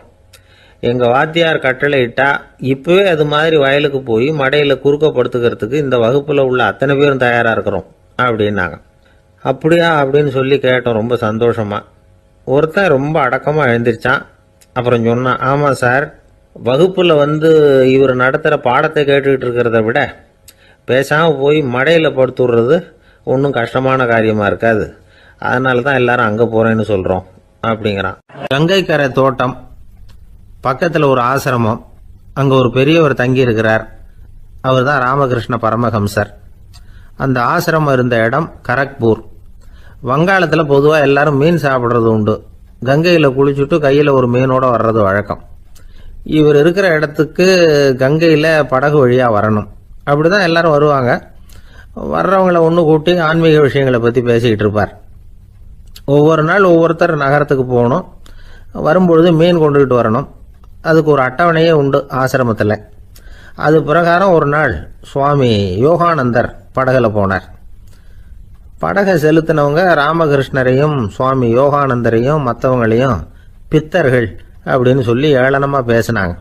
அவங்க என்ன பைத்தியம் பிடிச்சவங்க அப்படிங்கிறது மாதிரி. சுவாமி யோகானந்தருக்கு ரொம்ப மென்மையான இதயம். இவங்க இப்படி கண்ணாபின்னான்னு பேசுகிறத பார்த்தா மீனை வாங்கிட்டு திரும்புகிறப்போ என்ன நடக்குமோ அப்படிங்கிற பயம் வேற வந்துட்டுது அவருக்கு. அவ்வளவு மென்மையானவர். இதை தெரிஞ்சுக்கிட்ட ராமகிருஷ்ணர் யோகானந்தா இங்கே வா அப்படின்னு கூப்பிட்டார். இவர் கண்ணீரை தொடச்சிக்கிட்டே கிட்ட போனார். சொன்னார், ஐயா, படகு ஓட்டுறவங்க உங்களை பற்றி மோசமாக பேசுகிறாங்க. என்ன திட்டினா பரவாயில்ல, ஆனால் உங்களை அவங்க திட்டுறாங்க. அதை என்னால் தாங்கிக்க முடியல அப்படின்னார். இதை கேட்டதும் ராமகிருஷ்ணருக்கு கோபம் வந்துட்டு தான். என்னது, உன்னுடைய குருவை பற்றி அவங்க மோசமாக பேசும்பொழுது நீ சும்மா இருந்தியா? வெளியில் போ அப்படின்னு விட்டார். குரு நிந்தனை செய்கிறப்போ அதை கேட்டுக்கிட்டு சும்மா இருக்கலாமா? குரு நிந்தனையை கேட்டால் பாவம் இல்லையா? என்னை தூற்றும் போது அவங்க பாவம் செய்கிறாங்க. அதை கேட்டுக்கிட்டு நீ சும்மா இருந்தா நீயும் பாவம் செய்கிற அப்படின்னாராம். அடுத்த நாள் சுவாமி நிரஞ்சனானந்தர் போக வேண்டிய நாள்.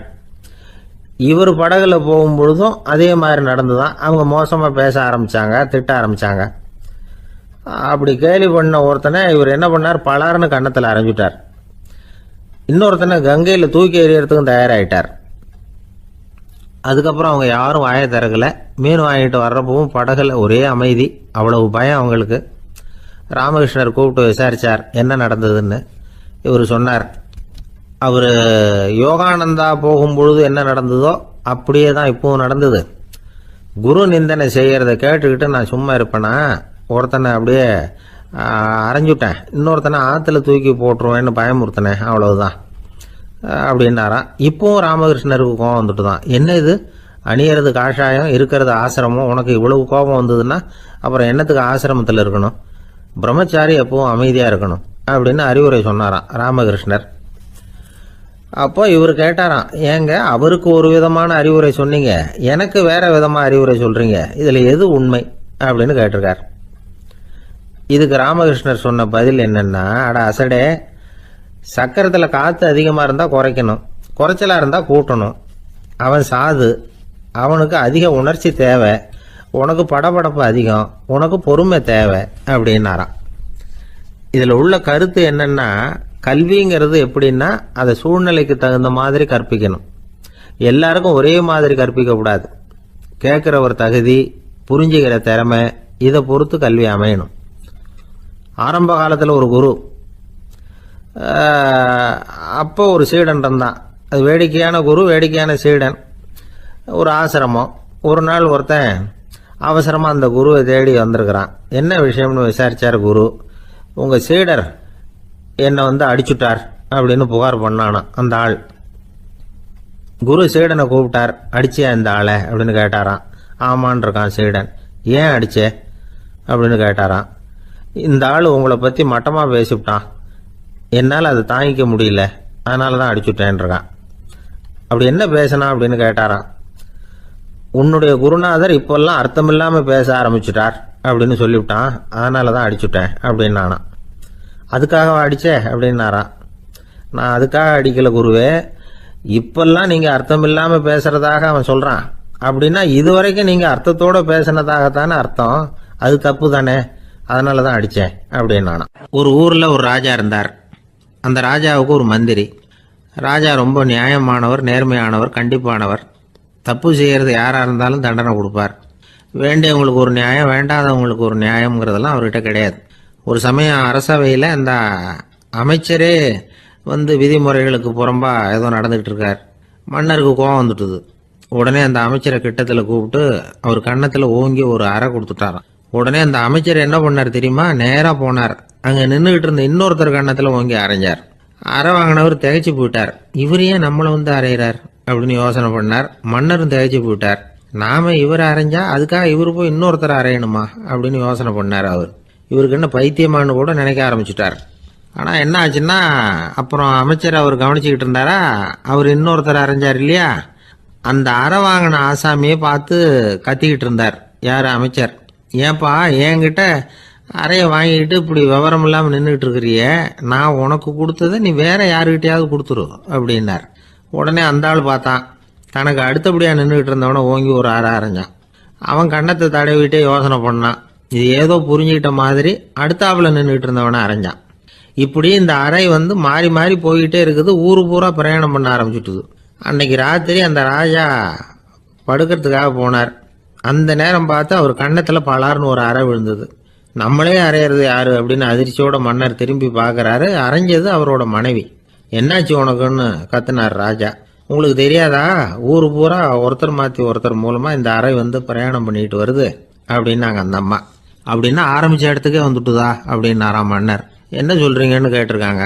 இவர் விவரத்தை சொன்னாராம். அப்படின்னா நீங்க ஆரம்பிச்சு வச்ச இந்த விளையாட்டை நான் முடிச்சு வச்சுட்டேன் அப்படின்னாங்களாம் அந்த அம்மா. மறுநாள் காலை மறுபடியும் அரசவை கூடிச்சு அந்த அமைச்சர் மன்னரை பார்த்து கேட்டார், என்ன மகாராஜா, என்கிட்ட கொடுத்ததை திருப்பி வாங்கிட்டீங்களா அப்படின்னாராம். இப்படி நடக்கும்னு நான் எதிர்பார்க்கவே இல்லைன்னார் மன்னர். ஆனால் நான் எதிர்பார்த்தேன். அது எங்கே போயிட போகுது, ஊர் பூரா சுற்றி கடைசியில் உங்ககிட்ட தான் சேரும் அப்படிங்கிறது எனக்கு தெரியும் அப்படின்னார் அமைச்சர். இந்த கதை வேடிக்கையாக இருந்தால் கூட இதில் உள்ள கருத்து முக்கியமானது. இந்த உலகத்தில் பல கருத்துக்கள் இப்படி தான் மாறி மாறி சுற்றி வந்துக்கிட்டே இருக்குது. நம்மால் ஒருத்தன் தன்னுடைய நண்பன் ஒருத்தனை கடத்தரில் பார்த்தான். உடனே ஓடி போய் பலார்னு ஒரு அறை கொடுத்தானா. அவன் கண்ணத்தை தடவிட்டு ஏன்டா என்ன அரைஞ்சேன்னு கேட்டிருக்கான். நீ ஏன்டா என்ன முட்டாள்னு என் மனைவிட்ட போய் சொன்னேன் அப்படின்ட்டுருக்கான் அவன். உன்னை ஒரு முட்டாள்னு சொன்னதுக்காகவா நீ என்ன அரைஞ்ச அப்படின்னு கேட்டிருக்கான் இவன். டேய், நான் அதுக்காக அறையலப்பா, அது ஒரு பெரிய ரகசியம். நான் முட்டாளுங்கிறது அந்த ரகசியத்தை நீ ஏன் எங்க வீட்டில் போய் சொன்னேன், அதுக்காக தான் அரைஞ்சேன் அப்படின்னு அவன். அமெரிக்க ஜனாதிபதி ஆப்ரஹாம் லிங்கன் ஒரு நாள் தன்னோட கோச்சு வண்டியில் தலைநகரான வாஷிங்டனுக்கு போயிட்டு இருக்கிறார். கோச்சு வண்டி ஒரு சாலையில் போயிட்டு இருக்கு. அந்த சாலைக்கு ஒரு பக்கத்தில் பயங்கரமான சதுப்பு நிலம். சதுப்பு நிலம்னா அது புதைகுழி, புதை மணல்ங்கிறோம்ல, அது மாதிரி. அந்த சதுப்பு நிலத்தில் யாராவது மாட்டிக்கிட்டா அவ்வளவுதான், ஆளை கொஞ்சம் கொஞ்சமாக உள்ள அமுக்கிவிடும். தப்பிச்சு கரையேறது கஷ்டம். அப்படிப்பட்ட நிலம் அது. ஆப்ரஹாம் லிங்கன் ஏதோ ஒரு முக்கியமான அரசாங்க வேலையா போயிட்டு திரும்பி வந்துட்டு இருக்கிறார். அதனால அந்த சமயத்தில் அவர் விலை வசந்த ஆடைகளை அணிஞ்சிருக்கிறார். அப்படி அவர் அந்த கோச்சு வண்டியில் வந்துகிட்டு இருக்கிறாரு. அந்த சமயத்தில் ஒரு காட்சி அவர் கண்ணில் போட்டுட்டுது. என்ன தெரியுமா? ரோட்டுக்கு பக்கத்தில் இருந்த சதுப்பு நிலத்தில் ஒரு இளம் பன்றி குட்டி சிக்கிக்கிட்டு தவிச்சுக்கிட்டு இருக்குது. பரிதாபமாக கத்திக்கிட்டு இருக்குது. அதை பார்த்தார் லிங்கன். அவருக்கு இன்னும் மாதிரி ஆயிட்டுது. உடனே வண்டியை நிறுத்த சொன்னார். கீழே இறங்கினார். தன்னோட விலை வசந்த ஆடைகளை பற்றி லட்சியம் பண்ணவே இல்லை. தனக்கே ஆபத்து வரலாம்ங்கிறத பற்றியும் கவலைப்படலை. தான் ஒரு குடியரசுத் தலைவருங்கிறத பற்றியும் அவர் நினச்சி பார்க்கல. நேராக அந்த சதுப்பு நிலம் பக்கமாக போனார். அந்த சேத்துல இறங்கி பன்றிக்குட்டியை காப்பாற்றி கரைக்கு கொண்டுட்டு சேர்த்துட்டார். அதுக்கப்புறம் நிம்மதியாக கோச்சு வண்டியில் ஏறி வெள்ள மாளிகைக்கு சேர்ந்தார். ட்ரெஸ்ஸு உடம்பு பூரா சேரு சகதி. பார்க்குறவங்களுக்கெல்லாம் ஆச்சரியமாக போச்சு. அவங்களுக்கு ஒன்றும் புரியல. இவர் நேராக ட்ரெஸ்ஸு மாற்றிக்கிறதுக்காக போனார். கோச்சு வண்டி ஓட்டிகிட்டு வந்தவன் கிட்ட போய் எல்லாரும் கேட்டாங்க என்ன ஆச்சு அப்படின்னு. அவர் வர்ற வழியில் நடந்த விவரத்தை சொன்னார். ஆப்ரஹாம் லிங்கனுடைய இந்த இறக்க குணத்தை எல்லாரும் பாராட்டினாங்களாம், புகழ்ந்தாங்களாம். ஆனால் இதுக்கு லிங்கன் என்ன பதில் சொன்னார் தெரியுமா? தயவு பண்ணி இந்த புகழ்ச்சியான பேச்சையெல்லாம் ஒதுக்குங்க, அதெல்லாம் வேணாம். அந்த சின்ன பிராணி சகதியில் மாட்டிக்கிட்டு துடிச்சிக்கிட்டு இருந்தது, அதை பார்த்தேன். உடனே என்னுடைய இதயத்தில் ஒரு முள்ளு தைச்சது மாதிரி ஒரு உணர்வு. அந்த முள்ளை பிடுங்கி எறிஞ்சேன், அவ்வளவுதான். உண்மையில் அந்த பிராணிக்கு நான் உதவினேங்கிறத விட எனக்கு ஏற்பட்ட இன்னலை போக்கிக்கிட்டேன் அப்படிங்கிறது தான் உண்மை. அதுதான் பொருத்தம். அப்படி இருக்கிறப்போ இதில் புகழறதுக்கு என்ன இருக்குது அப்படின்னாரு ஆப்ரஹாம் லிங்கன். எவ்வளவு யதார்த்தமான வார்த்தைகள் பாருங்க. இந்த காலத்தில் நம்மளையும் பல பேர் அப்படி உண்டு. நீச்சல் தெரியாத ஒரு ஆள் தண்ணியில் இறங்கிட்டான். தண்ணி ஆழம்ங்கிறது அப்புறமா தான் தெரிஞ்சுது. தத்தளிக்க ஆரம்பிச்சுட்டான். வாழ் வாழ்னு கத்துறான். கரையில் நின்றுட்டு இருந்த ஒருத்தர் இதை பார்த்தார். உடனே அவருக்கு இதயத்தில் முள்ளு தைச்சது மாதிரி ஒரு உணர்வு. உடனே குபீர்னு தண்ணியில் பாஞ்சார். அவரை காப்பாற்றி கரைக்கு கொண்டுட்டு சேர்த்தார். இதை பார்த்துக்கிட்டு இருந்த இன்னொருத்தர் காப்பாற்றின அந்த ஆளை பாராட்டி புகழ்ந்தார். என்ன புகழாதீங்க சார் அப்படின்னார் அவர். ஏன்னு கேட்டார் இவர். நான் அந்த ஆளை ஏன் காப்பாத்தினேன் தெரியுமா? அவன் நேற்றுக்கு என்கிட்ட 300 ரூபா கடன் வாங்கியிருக்கிறான். இவன் தண்ணியில் போட்டான்னா நான் கொடுத்த கடனும் தண்ணியில் போடும். அதனால தான் விழுந்து காப்பாத்தினேன் அப்படின்னா அந்த ஆள். அள்ள அள்ள குறையாதது அட்சய பாத்திரம், அது நமக்கு தெரியும், கேள்விப்பட்டிருக்கிறோம். ஆனால் போட போட நிரம்பாத ஒரு பாத்திரம் உண்டு. அது என்ன தெரியுமா? நம்மள பல பேர்கிட்ட அந்த பாத்திரம் உண்டு. அதுதான் பேராசை அப்படிங்கிற பாத்திரம். அதை நிறைவு செய்யவே முடியாது. பேராசையை பற்றி சுஃபி இலக்கியத்தில் ஒரு பிரபலமான கதை உண்டாம். அதை ஒரு பெரியவர் எடுத்து சொல்லியிருக்கிறார். ஒரு மன்னர் நகர்வலம் போயிட்டு இருக்கார். ஒரு பிச்சைக்காரன் மன்னர் எதிரில் வர்றான். பிச்சை போடுங்கிறான். என்னுடைய அமைதியை கெடுக்காதே போங்கிறார் மன்னர். அவன் சிரிக்கிறான். அரசே, உங்களுடைய அமைதி கெடக்கூடிய நிலையில் இருந்தா அதுக்கு பேர் அமைதியே கிடையாது அப்படின்னு. எதிரில் நிக்கிறது வெறும் பிச்சைக்காரன் இல்லை, யோகி அப்படிங்கிறத மன்னர் புரிஞ்சுக்கிட்டார். துறவியே, உங்களுக்கு என்ன வேணும்னாலும் கேளுங்க, கொடுக்குறேன்னாராம். அந்த துறவி மறுபடியும் சிரிக்கிறார். அரசே, உங்களால முடியாததையெல்லாம் கொடுக்க முடியும்னு சத்தியம் செய்யாதீங்க அப்படின்னார். மன்னருக்கு கோபம் வந்துட்டுது. என்ன இவர் இப்படி சொல்றாரு அப்படின்னு நினைச்சார். நகர்வலத்தை பாதியிலேயே நிறுத்தினார். வாங்க அரண்மனைக்குன்னார். துறவியை அழைச்சிக்கிட்டு அரண்மனைக்கு வந்துட்டார். துறவி தன்கிட்ட இருந்த பிச்சை பாத்திரத்தை நீட்டினார். இது நிறைய எனக்கு பொற்காசுகள் வேணும் அப்படின்னாராம். அவ்வளவுதானா, இது ஒரு பெரிய காரியமா அப்படின்னு கையை தட்டினாராம் மன்னர். ஒரு பெரிய தாம்பாளம் நிறைய பொற்காசுகள் சேர்ந்தது. அதை அள்ளி போட்டார். போட போட அந்த பிச்சை பாத்திரம் நிரம்பவே இல்லை. பொற்காசுகள் போட போட அவ்வளவையும் உள்ள வாங்கிக்கிட்டே இருக்குது. அரசாங்க கஜானாவே காலி ஆயிட்டுது. மூட்டை மூட்டையா பொற்காசுகளை கொட்டி பார்த்துட்டாங்க. அது முழுங்கிக்கிட்டே இருக்குது. கடைசி வரைக்கும் அந்த பிச்சை பாத்திரம் நிரம்பவே இல்லை. அரசர்கிட்ட இருந்த கர்வம் போயிட்டுது. அப்படியே பொத்துன்னு துறவி காலில் விழுந்தார். அப்போ அந்த துறவி சொன்னாராம், மன்னா, இந்த பிச்சை பாத்திரத்தை உங்களால மட்டும் இல்லை, வேற யாராலையும் நிரப்ப முடியாது. அதுக்கு என்ன காரணம்னா, இது சாதாரண பிச்சை பாத்திரம் இல்லை, பேராசைகளோட வாழ்ந்து செத்து போன ஒரு மனிதனின் மண்டை ஓடுது அப்படின்னாராம். பாருங்க, இதுதான் அந்த சுஃபி இலக்கிய கதை. செத்த பிறகும் நிறைவு இல்லைன்னா அது எப்பேற்பட்ட பேராசையா இருக்கும்னு யோசிச்சு பார்த்துங்க. நம்மால் ஒருத்தர் கல்யாணம் பண்ணிக்க பொண்ணு பார்த்துக்கிட்டு இருந்தார். அழகு, அறிவு, படிப்பு எதுவும் தேவையில்லை, பணம் மட்டும் இருந்தா போதும் அப்படின்னு பார்க்கறவங்க கிட்ட எல்லாம் சொல்லி வச்சார். ரொம்ப நாளைக்கு அப்புறம் ஒரு பணக்காரர் கிடைச்சார். அவர் சொன்னார், இதை பாருங்க, எனக்கு 20 வயசுல ஒரு மகள், அவளை நீங்க கல்யாணம் பண்ணிக்கிட்டா 2 லட்சம் பணம் கொடுப்பேன். 25 வயசுல ஒரு பொண்ணு, அவளை கல்யாணம் பண்ணிக்கிட்டா 2.5 லட்சம் தருவேன். 30 வயசுல ஒரு பொண்ணு இருக்கா, அவளை கல்யாணம் பண்ணிக்கிட்டா 3 லட்சம் தருவேன். என்ன சொல்ற அப்படின்னாராம். இவன் கொஞ்ச நேரம் யோசிச்சு பார்த்துருக்கான். அதுக்கப்புறம் மெதுவா அவரை நிமிர்ந்து பார்த்து, ஏன் சார், உங்ககிட்ட 50 வயசுல ஏதாவது பொண்ணு இருக்கா அப்படின்னு கேட்டானா. ஒரு பெரியவர் உட்கார்ந்துருக்கிறார். அவரை சுத்தி அவருடைய தோழர்கள் உட்கார்ந்துருக்கிறாங்க. ஏதோ ஒரு முக்கியமான செய்தியை அவர் அவங்களுக்கு சொல்லிட்டு இருக்கிறார். அவங்களும் ஆர்வமா கேட்டுக்கிட்டு இருக்கிறாங்க.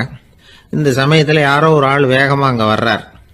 வர்ற வேகத்திலேயே எனக்கு ஏதாவது உதவி செய்யுங்க அப்படின்னு கேட்டுக்கிட்டே வர்றார். கேட்கறது உதவி, ஆனா குரல் மிரட்டுறது மாதிரி இருக்கு, அதட்டி கேட்கறது மாதிரி இருக்கு. இதை கேட்டதும் அந்த பெரியவர் ஆத்திரப்படலை, ஆனா அவரை சுத்தி இருந்தவங்க ஆத்திரப்பட்டாங்க. இதை பெரியவர் கவனிச்சார். கொஞ்சம் அமைதியா இருங்கன்னார். வந்தவரை கூப்பிட்டார். அவருக்கு சில பொருள்களை கொடுத்தார். என்னங்க, இப்போ உங்களுக்கு மகிழ்ச்சி தானே அப்படின்னார். அப்படின்னு அலட்சியமா அவர் சொல்றார். நான் உங்களை நல்ல முறையில் நடத்தினேன்னா அப்படின்னு கேட்குறாரு அவர் மறுபடியும். அதெல்லாம் ஒன்றும் இல்லை அப்படின்னு சொல்லி அவர் சொல்லிட்டு இருக்கிறாரு. குரல்ல கடுமை குறையில. சுற்றி இருந்தவங்களால இதை பொறுத்துக்க முடியல. கோபத்தோடு அவரை நோக்கி நெருங்க ஆரம்பிச்சாங்க. பெரியவர் அவங்களையெல்லாம் தடுத்து நிறுத்தினார். வந்தவரை வாங்க என்னோட அப்படின்னு சொல்லி அழைச்சிட்டு போனார். வீட்டுக்கு போனார். அங்கே போனதும் இன்னும் சில பொருள்களை எடுத்து அவர்கிட்ட கொடுத்தார். இப்போ திருப்தி தானே, நான் உங்ககிட்ட நல்ல முறையில் நடந்துக்கிட்டேனா அப்படின்னார். அவர் முகம் இப்போதான் கொஞ்சம் மலர்ந்தது. ரொம்ப நன்றி, இறைவன் உங்கள் குடும்பத்துக்கு எல்லா நன்மைகளையும் செய்வான் அப்படின்னு சொன்னார். இதே வார்த்தைகளை என்னுடைய தோழர்கள்கிட்டே சொல்லிட்டீங்கன்னா அவங்க கோபம் தணிஞ்சிரும், வர முடியுமான்னார். கண்டிப்பாக வர்றேன் அப்படின்னாரு. மறுநாள் காலையில் அந்த இடத்துக்கு வந்தார். அதே மாதிரி சொல்லிவிட்டு அவர் போயிட்டார். தோழர்கள்லாம் ரொம்ப வியப்போடு பெரியவரை பார்த்தாங்க. அந்த பெரியவர் தான் நபிகள் நாயகம்.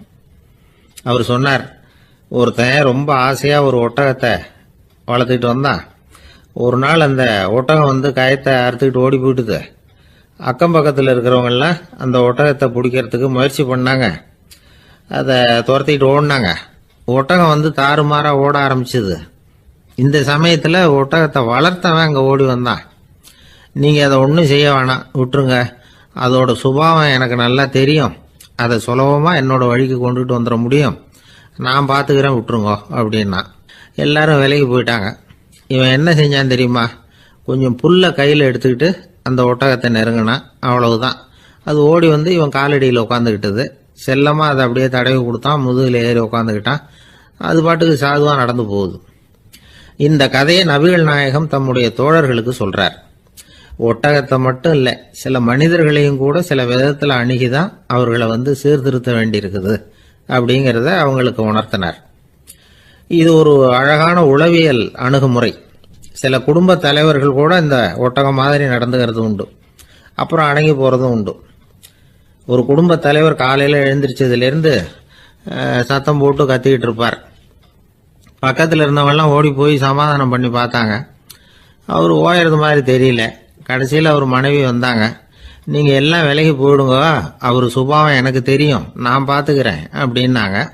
சரின்னு எல்லாரும் போயிட்டாங்க. சாயந்தரமாக வந்து பார்க்குறாங்க, அவர் சத்தம் இல்லாமல் ஒரு மூலையில் உட்காந்துருக்கிறார். ரொம்ப சாதுவா. ஆச்சரியமாக இருந்தது.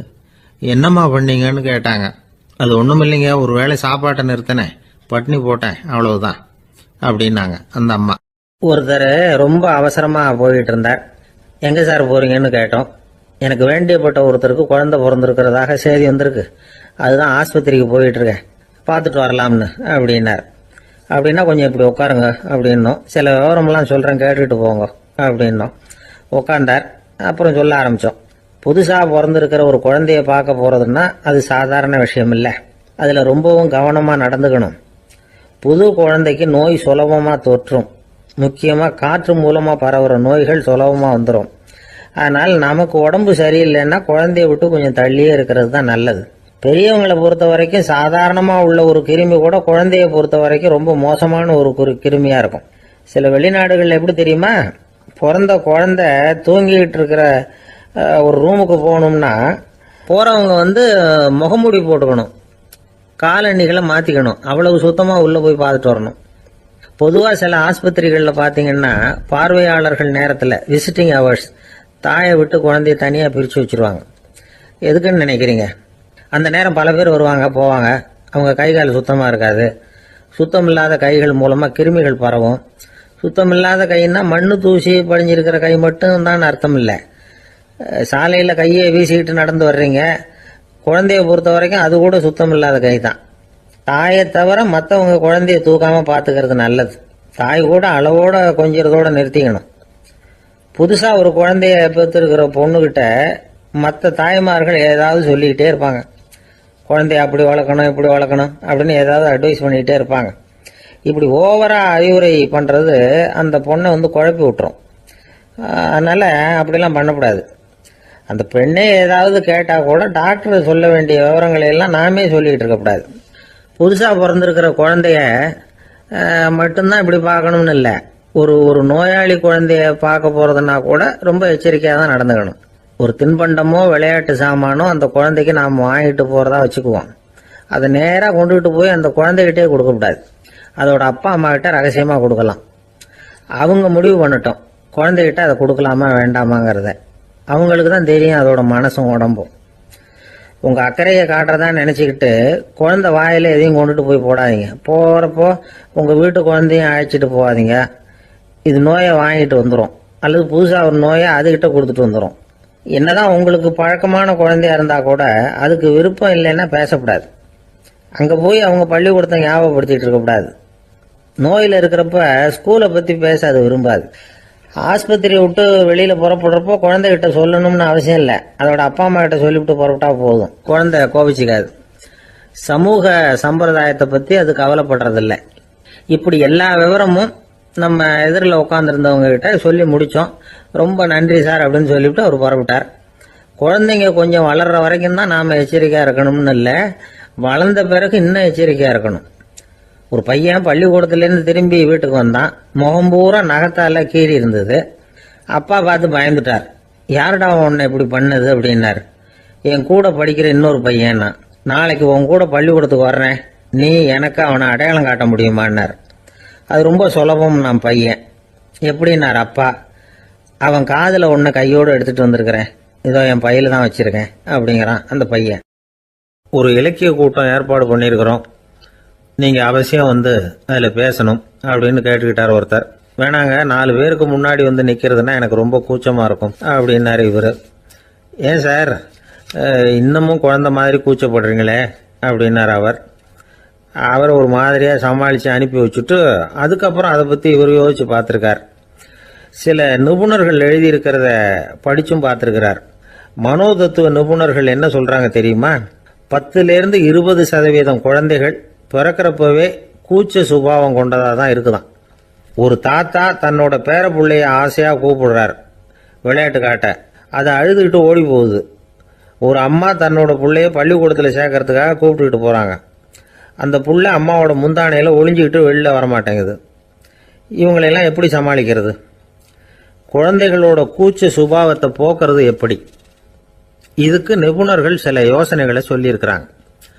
மற்றவங்களுக்கு முன்னாடி என் பையனுக்கு கூச்சம் ரொம்ப அதிகம் சார், மற்றவங்க பார்த்தா ரொம்ப வெக்கப்படுறான், இப்படி சொல்கிற அப்பாக்கள் உண்டு.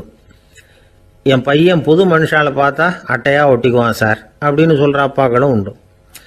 இப்படிலாம் குழந்தைகளுக்கு வந்து முத்திரை குத்துறது ரொம்ப தப்பான். புதுசாக யாராவது வீட்டுக்கு வந்தால் குழந்தை தானாக தன்னோட கூச்சத்தையும் பயத்தையும் போக்கிக்கிட்டு சகஜமாக மாறி வர்றதுக்கு வாய்ப்பு கொடுக்கணுமா.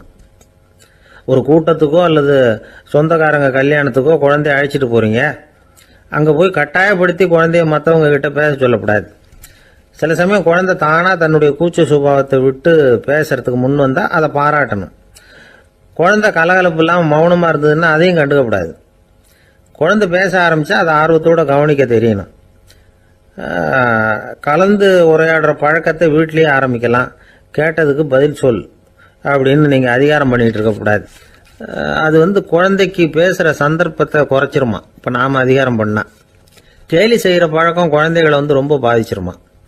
பெரியவங்களானதுக்கு அப்புறமும் சில பேர் கூச்சத்தோடவும் பயத்தோடவும் இருக்கிறதுக்கு இதுதான் காரணம். சின்ன வயசில் அவங்கெல்லாம் ஏதாவது கேலிக்கு ஆளாகி இருப்பாங்க. 2வது குழந்தை மூத்த குழந்தைய வந்து கேலிக்கு ஆளாகிற சந்தர்ப்பங்களை கண்டு கேலி பண்ணினா அது இளம் நெஞ்சங்களை விட்டு நீங்கிறதே இல்லையா. எப்பவும் குழந்தையோட நடை உடை பாவனைகளை பற்றி சொல்லிக்கிட்டே இருக்கக்கூடாதான். அதுவே கூச்ச சுபாவத்தை கொண்டுட்டு வந்துருமா. அப்பா எங்கேன்னு யாராவது கேட்டால் இது மாதிரி இன்ன காரியத்துக்காக வெளியில் போயிருக்கார், இத்தனை மணிக்கு திரும்பி வருவார் அப்படின்னு சொல்கிற அளவுக்கு குழந்தைகளை வந்து பழக்கப்படுத்தி வைக்கணும். ஃபோன்லேயே யாராவது விசாரித்தா கூட இது மாதிரி பதில் சொல்லு அப்படின்னு சொல்லணும். சின்ன சின்ன மீட்டிங்கில் 4 வார்த்தை பேச தயார் பண்ணலாம். ஒரு கடையிலையோ அல்லது ஹோட்டல்லையோ ஏதாவது விவரம் கேட்கணும்னா உங்கள் குழந்தைய தைரியமாக அனுப்புங்க. குழந்தைகள் பணிவாகவும் பொறுமையாகவும் விவரம் கேட்குறப்போ கூச்ச சுபாவம் தானாக போயிடும். சின்ன வயசுலேயே இப்படிலாம் பழக்கப்படுத்தினா தான் வருங்காலத்தில் தைரியமாக இந்த சமுதாயத்தில் வாழ முடியும். இல்லைன்னா 60 வயசுலேயும் அடுப்பங்கரையை விட்டு வெளில வர்றதுக்கு கூச்சப்பட்டுக்கிட்டு தான் இருக்க வேண்டியிருக்கும். இந்த காலத்து பிள்ளைங்க எவ்வளவோ பரவாயில்ல, எதுக்கும் தயங்குறதில்ல, கூச்சப்படுறதில்ல. ஒரு அம்மா அடுப்பங்கரையிலேருந்து சத்தம் போட்டாங்க, டேய் ராமு, தயவு பண்ணி அந்த டிவியை நிறுத்துறா, அந்த பெண்ணோட குரல் மகா மோசம், அடுப்பங்கரையில் இருக்கிற என்னாலேயே அதை சகிச்சிக்க முடியல அப்படின்னாங்களாம்.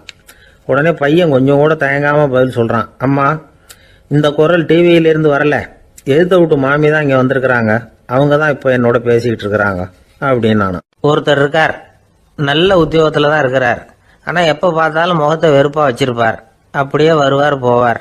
ஏன் சார் இப்படி இருக்கிறீங்க அப்படின்னு விசாரித்தோம். ஏன்டா இந்த வேலைக்கு வந்தோம்னு இருக்கு சார் அப்படின்னார். உங்கள் வேலை உங்களுக்கு பிடிக்கலையா அப்படின்னு கேட்டோம். இல்லைன்னார். இப்படிப்பட்டவங்க வெற்றிகரமான வாழ்க்கை வாழ முடியாது. இது வந்து நிபுணர்கள் கருத்து. வேலையை நேசிக்க தெரிந்தவர்கள் வெற்றி பெறுவார்கள் அப்படிங்கிறாங்க அவங்க. எந்த துறையாக இருந்தாலும் சரி, அந்த துறையில் வெற்றிகரமாக இருக்கிறவங்கள விசாரித்து பாருங்கள். எனக்கு என்னுடைய வேலை ரொம்ப பிடிக்கும் அப்படின்னு சொல்கிறவங்களாக தான் இருப்பாங்க. அப்படி இருந்தால் தான் அது வெற்றிகரமாக இருக்க முடியுது அவங்களால. ஒருத்தனுக்கு பிடித்தமான பொழுதுபோக்கே அவனுடைய தொழிலாக இருந்துட்டுதுன்னா அவனை மாதிரி கொடுத்து வச்சவன் வேற யாரும் இல்லை அப்படிங்கிறார் பெர்னாட் ஷா. ஒரு தடவை மன்னர் ஹுமாயூன் உயிரை தண்ணீர் முண்டு ஊற்றுகிற தொழிலாளி ஒருத்தர் காப்பாத்தினாராம் அந்த ஹுமாயூன் உயிரை. உடனே மன்னர் கேட்டிருக்கார், உனக்கு என்ன வேணும்னாலும் கேளு தரேன், உயர் பதவி வேணுமா அப்படின்னு கேட்டாராம். மன்னா, மக்களின் தாகம் தீர்க்கக்கூடிய இந்த பணியை விட உயர்ந்தது உண்டா அப்படின்னாராம் அந்த தொழிலாளி. அவரால் அவருடைய வேலையை நேசிக்க முடிஞ்சுது, அதனால மகிழ்ச்சியா இருக்க முடிஞ்சுது. நாமெல்லாம் அப்படி இல்லை, வேலை கிடைக்கிற வரைக்கும் கிடைச்சா போதும் அப்படின்னு இருக்கோம். கிடைச்சதுக்கு அப்புறம் ஏன்டா இந்த வேலைக்கு வந்தோம்னு ரொம்பவும் அழுத்துக்குவோம். சரி, நாம் இருக்கிற இடத்துல நாம் வெற்றிகரமாக இருக்க வழி உண்டா அப்படின்னா உண்டுன்னு சொல்கிறாங்க. அதாவது மன இயல் நிபுணர்கள் இருக்கிறாங்க இல்லையா, அவங்க அதுக்கு முக்கியமாக 6 வழிகள் சொல்கிறாங்க.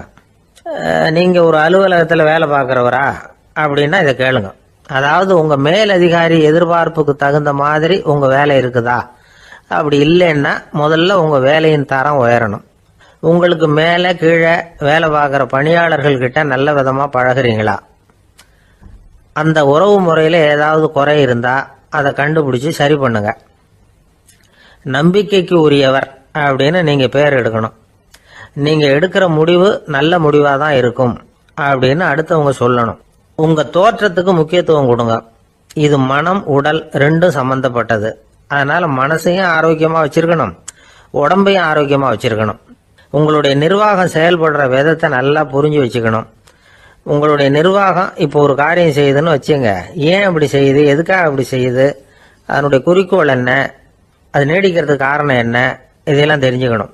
சிரிப்புக்கு வஞ்சகம் பண்ணக்கூடாது, நல்லா சிரிக்கணும், அப்போதான் அது திரும்ப கிடைக்கும்.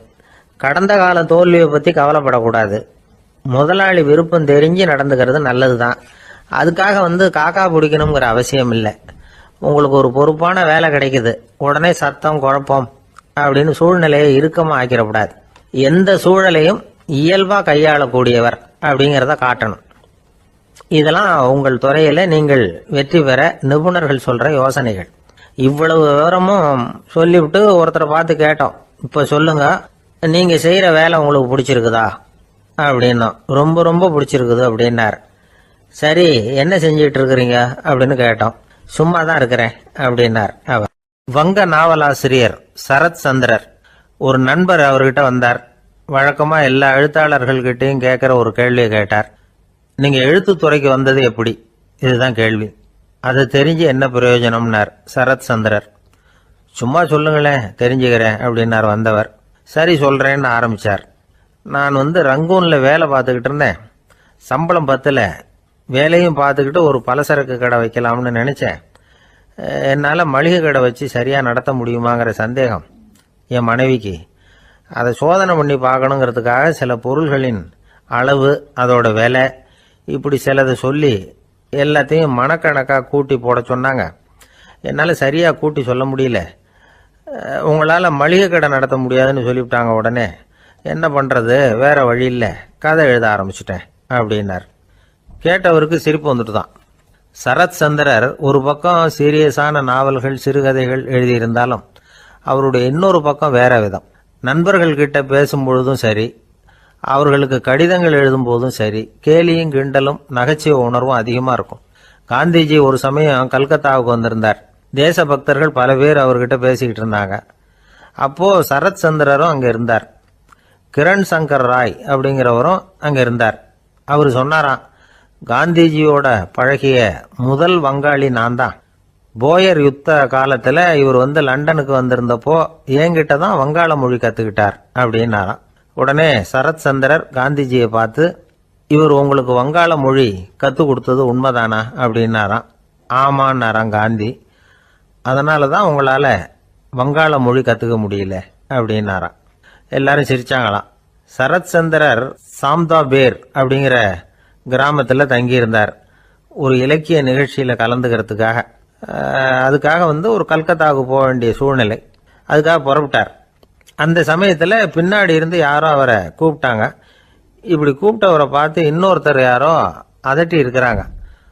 போகிறவரை ஏன் இப்படி கூப்பிடுறீங்க அப்படின்னு. ஏன் கூப்பிட்டா என்னன்னு கேட்டிருக்கார் சரத் சந்திரர். புறப்படுறவங்கள பின்னாடி இருந்து கூப்பிடுறது அபசகுனம், போகிற இடத்துல ஏதாவது ஆபத்து வரலாம் அப்படின்னு அதுக்கு விளக்கம் கொடுத்துருக்கிறார் அவர். உடனே சரத் சந்திரர் சொன்னாராம், இதோ இவங்க என்ன இலக்கிய கூட்டத்துக்கு அழைச்சிட்டு போறாங்களே, இதை விட வேற என்ன ஆபத்து வந்துட போகுது அப்படின்னாராம். இப்படி சரத் சந்திரருக்கு இயல்பாவே நகைச்சுவை உணர்வு உண்டு. அவருடைய நண்பர் ஒருத்தர் வீட்டுக்கு கூப்பிட்டு இருந்தார். அங்க ஒரு கச்சேரிக்கு ஏற்பாடு பண்ணியிருந்தாங்க. சரத் சந்திரருக்கு இயல்பாவே கச்சேரியில நீண்ட ஆலோசனையெல்லாம் கேட்கறதுக்கு பொறுமை இருக்காது. அதனால மெதுவா பாட போறவர் எப்படி அப்படின்னு கேட்டிருக்கார். அவருக்கு ரொம்ப நல்லா பாட தெரியும் அப்படின்னு சொல்லியிருக்கிறாங்க. அதுக்கு சரத் சந்திரர், பாட தெரியுங்கிறது சரி, பாட்டை நிறுத்த தெரியுமா, அதை சொல்லுங்க முதல்ல அப்படின்னார். ஐயா, உங்க பேரை தொடர்ந்து தினம் கேட்டுக்கிட்டு இருக்கிறேன் அப்படின்னார் ஒருத்தர். தொடர்ந்து கேட்குறீங்களே, உங்களுக்கு காது வலிக்கலையா அப்படின்னு கேட்டோம். பேசுற உங்களுக்கே வாய் வலிக்கல அப்படிங்கிறப்போ கேட்குற எங்களுக்கு எப்படி காது வலிக்கும் அப்படின்னார். நம்ம உடம்புல ஒரு அதிசயம் என்ன தெரியுமா? ரொம்ப நேரம் நாம நடக்கிறோம்னு வச்சுக்கோங்க, கால் வலிக்கும். ரொம்ப நேரம் வேலை செஞ்சா கை வலிக்கும், உடம்பு வலிக்கும். ரொம்ப நேரம் பார்த்துக்கிட்டே இருந்தா கண்ணு வலிக்கும். ரொம்ப நேரம் பேசிக்கிட்டே இருந்தா வாய் கூட வலிக்கும். ஆனா ரொம்ப நேரம் கேட்டுக்கிட்டே இருக்கிறதுனால காது வலிக்கிறது இல்லை. அதனால கேட்கறதுக்கு முக்கியத்துவம் கொடுத்தாங்க நம்ம பெரியவங்க. திருவள்ளுவர் தேவையில்லாம வார்த்தைகளை உபயோகப்படுத்த மாட்டார். ஒரு திருக்குறள்னு எடுத்துக்கிட்டாவே அதுல மொத்தம் 7 வார்த்தைகள், அவ்வளவுதான். அப்படி 7 வார்த்தைகள் மட்டுமே உள்ள ஒரு திருக்குறள்ல வள்ளுவர் ஒரே வார்த்தையை 5 தடவை உபயோகப்படுத்தியிருக்கிறார், திரும்ப திரும்ப பயன்படுத்தி இருக்கிறார். அப்படின்னா அதை எந்த அளவுக்கு வலியுறுத்தி சொல்றார் அப்படிங்கிறத நாம புரிஞ்சுக்கணும். அது என்ன குறள்? செல்வத்துள் செல்வம் செவிச்செல்வம், அச்செல்வம் செல்வத்துள் எல்லாம் தலை. செவிச்செல்வம்ங்கிறது அவ்வளவு முக்கியமானது. கற்றலின் கேட்டல் நன்று. அதிகம் கேட்கணுங்கிறதுக்காகத்தான் எவ்வளவு கேட்டாலும் காது வலிக்கிறது இல்லை. குறைச்சலா பேசணும், அதிகமா கேட்கணும். இன்னொரு விஷயம் கவனிங்க, நம்ம உடம்புல கண்ணுக்கு மூடி இருக்குது, எதையாவது நாம பார்க்க விரும்பலன்னா உடனே கண்ணை மூடிக்கலாம். நம்ம வாய்க்கு மூடி இருக்குது, பேச விருப்பம் இல்லையா, வாயை மூடிக்கலாம். மூக்குக்கு கூட மூடிக்கிற வசதி இருக்குது, எதையாவது முகர விருப்பம் இல்லையா, மூச்சை அடக்கிக்கலாம். ஆனா பாருங்க, காதுக்கு மூடி கிடையாது, அதை கையால தான் மூட முடியும். யார் என்ன சொன்னாலும் அது நல்லதோ கெட்டதோ காதுல விழுந்துகிட்டு தான் இருக்கும். அறிவு தான் நல்ல விஷயங்களை எடுத்துக்கிட்டு கெட்ட விஷயங்களை விட்டுடணும். நல்ல கருத்துக்கள் நம்ம காதுல நிறைய விழுந்துகிட்டே இருக்கணும். அதை கேட்டு நாம நல்லபடியா வாழணுங்கிறது தான் படைப்பின் விருப்பம். ஆன்மீகவாதிகள் கூட ஒன்று சொல்லுவாங்க, அதாவது ஆன்மீக பாதையில நீங்க முன்னேறணும்னா முதல்ல சிரவணம் செய்யணும்பாங்க. அதாவது பெரியவங்க சொல்ற நல்ல கருத்துக்களை கேட்கணும் அப்படின்னு அதுக்கு அர்த்தம். அதனால யாரு நல்ல கருத்துக்களை சொன்னாலும் அதை காது கொடுத்து கேளுங்க. இவ்வளவு கருத்துக்களையும் நம்ம நேயர் ஒருத்தர்கிட்ட சொல்லிட்டு இருந்தோம். அவரும் சரி சரின்னு தலையாடிக்கிட்டே இருந்தார். அப்புறம் சொன்னார், நீங்க சொல்றது சரிதான் சார், காதுக்கு மூடி இல்லைங்கிறது ரொம்ப சரி. அதனால தான் உங்க தகவல் கூட நாங்க விரும்புறோமோ இல்லையோ தினம் காதுல விழுந்துகிட்டு இருக்குது அப்படின்னார். எங்களுக்கு ரொம்ப பெருமையா இருந்தது. அப்படியா அப்படின்னோம். ஆனாலும் என்ன மாதிரி சில பேர் நீங்க தகவல் சொல்ற சமயத்துல காதுல மூடி இல்லையேன்னு சொல்லி கவலைப்படுறதில்ல சார் அப்படின்னார். ஏன்னு கேட்டோம். காதை மூடுறதுக்கு தானே வசதி இல்லை, ரேடியோவை மூடுறதுக்கு வசதி இருக்குதுல்ல, அதனால டக்குன்னு அதை மூடி வச்சிருவோம் அப்படின்னார். தேசத்து மேலையும் தாய்மொழி பேர்லையும் செலுத்துற அன்புக்கு அபிமானம்னு பேர். தேசாபிமானம்னு சொல்றமே இதுதான். ஒரு கணவன் மனைவி பேர்ல காட்டுற அன்புக்கு காதல்னு பேரு, கடவுள் பேர்ல செலுத்துற அன்புக்கு பக்தின்னு பேரு. இப்படி அன்புல பல ரகம் இருக்கிறப்போ அதுல உள்ள வித்தியாசம் தெரியாம இடம் மாத்தி அன்பு காட்டினா இடைஞ்சல் தான். சரி, இந்த அன்பை பத்தி விஞ்ஞானம் என்ன சொல்லுது தெரியுமா? இதயத்தை பாதுகாக்கிறதுக்கு முக்கியமா தேவைப்படுற ஒண்ணு இந்த அன்புதான்னு சொல்லுது. நெதர்லாந்து விஞ்ஞானிகள் இதை ஆராய்ச்சி பண்ணியே கண்டுபிடிச்சிருக்கிறாங்க. கொஞ்சம் முயல் குட்டிகளை 2 பிரிவா பிரிச்சாங்க. 2 குரூப்புக்கும் கொழுப்பு அதிகமா உள்ள ஆகாரத்தையே கொடுத்துக்கிட்டு வந்தாங்க. ஆனா ஒரு குரூப்புக்கு வெறுமன ஆகாரத்தை கொடுத்ததோட சரி, இன்னொரு குரூப் முயல்களுக்கு ஆகாரம் கொடுத்ததோட நிறுத்திக்கல. அதுக்கு முன்னாடி கூண்டுகளை திறந்து விட்டு முயல்களை கொஞ்ச நேரம் எடுத்து கொஞ்சி விட்டு அதுக்கப்புறமா ஆகாரம் கொடுத்தாராம் ஆராய்ச்சியாளர். இந்த குரூப்புக்கு இதய பாதிப்பு 60% குறைச்சலா இருந்துதான். சில நோயாளிகளுக்கு ஹார்ட் அட்டாக் வந்தாலும் அதை தாங்கிக்கிட்டு குணமாகிற சக்தி அதிகமா இருக்குது. இது எப்படின்னு ஆராய்ச்சி பண்ணி பார்த்திருக்கிறாங்க.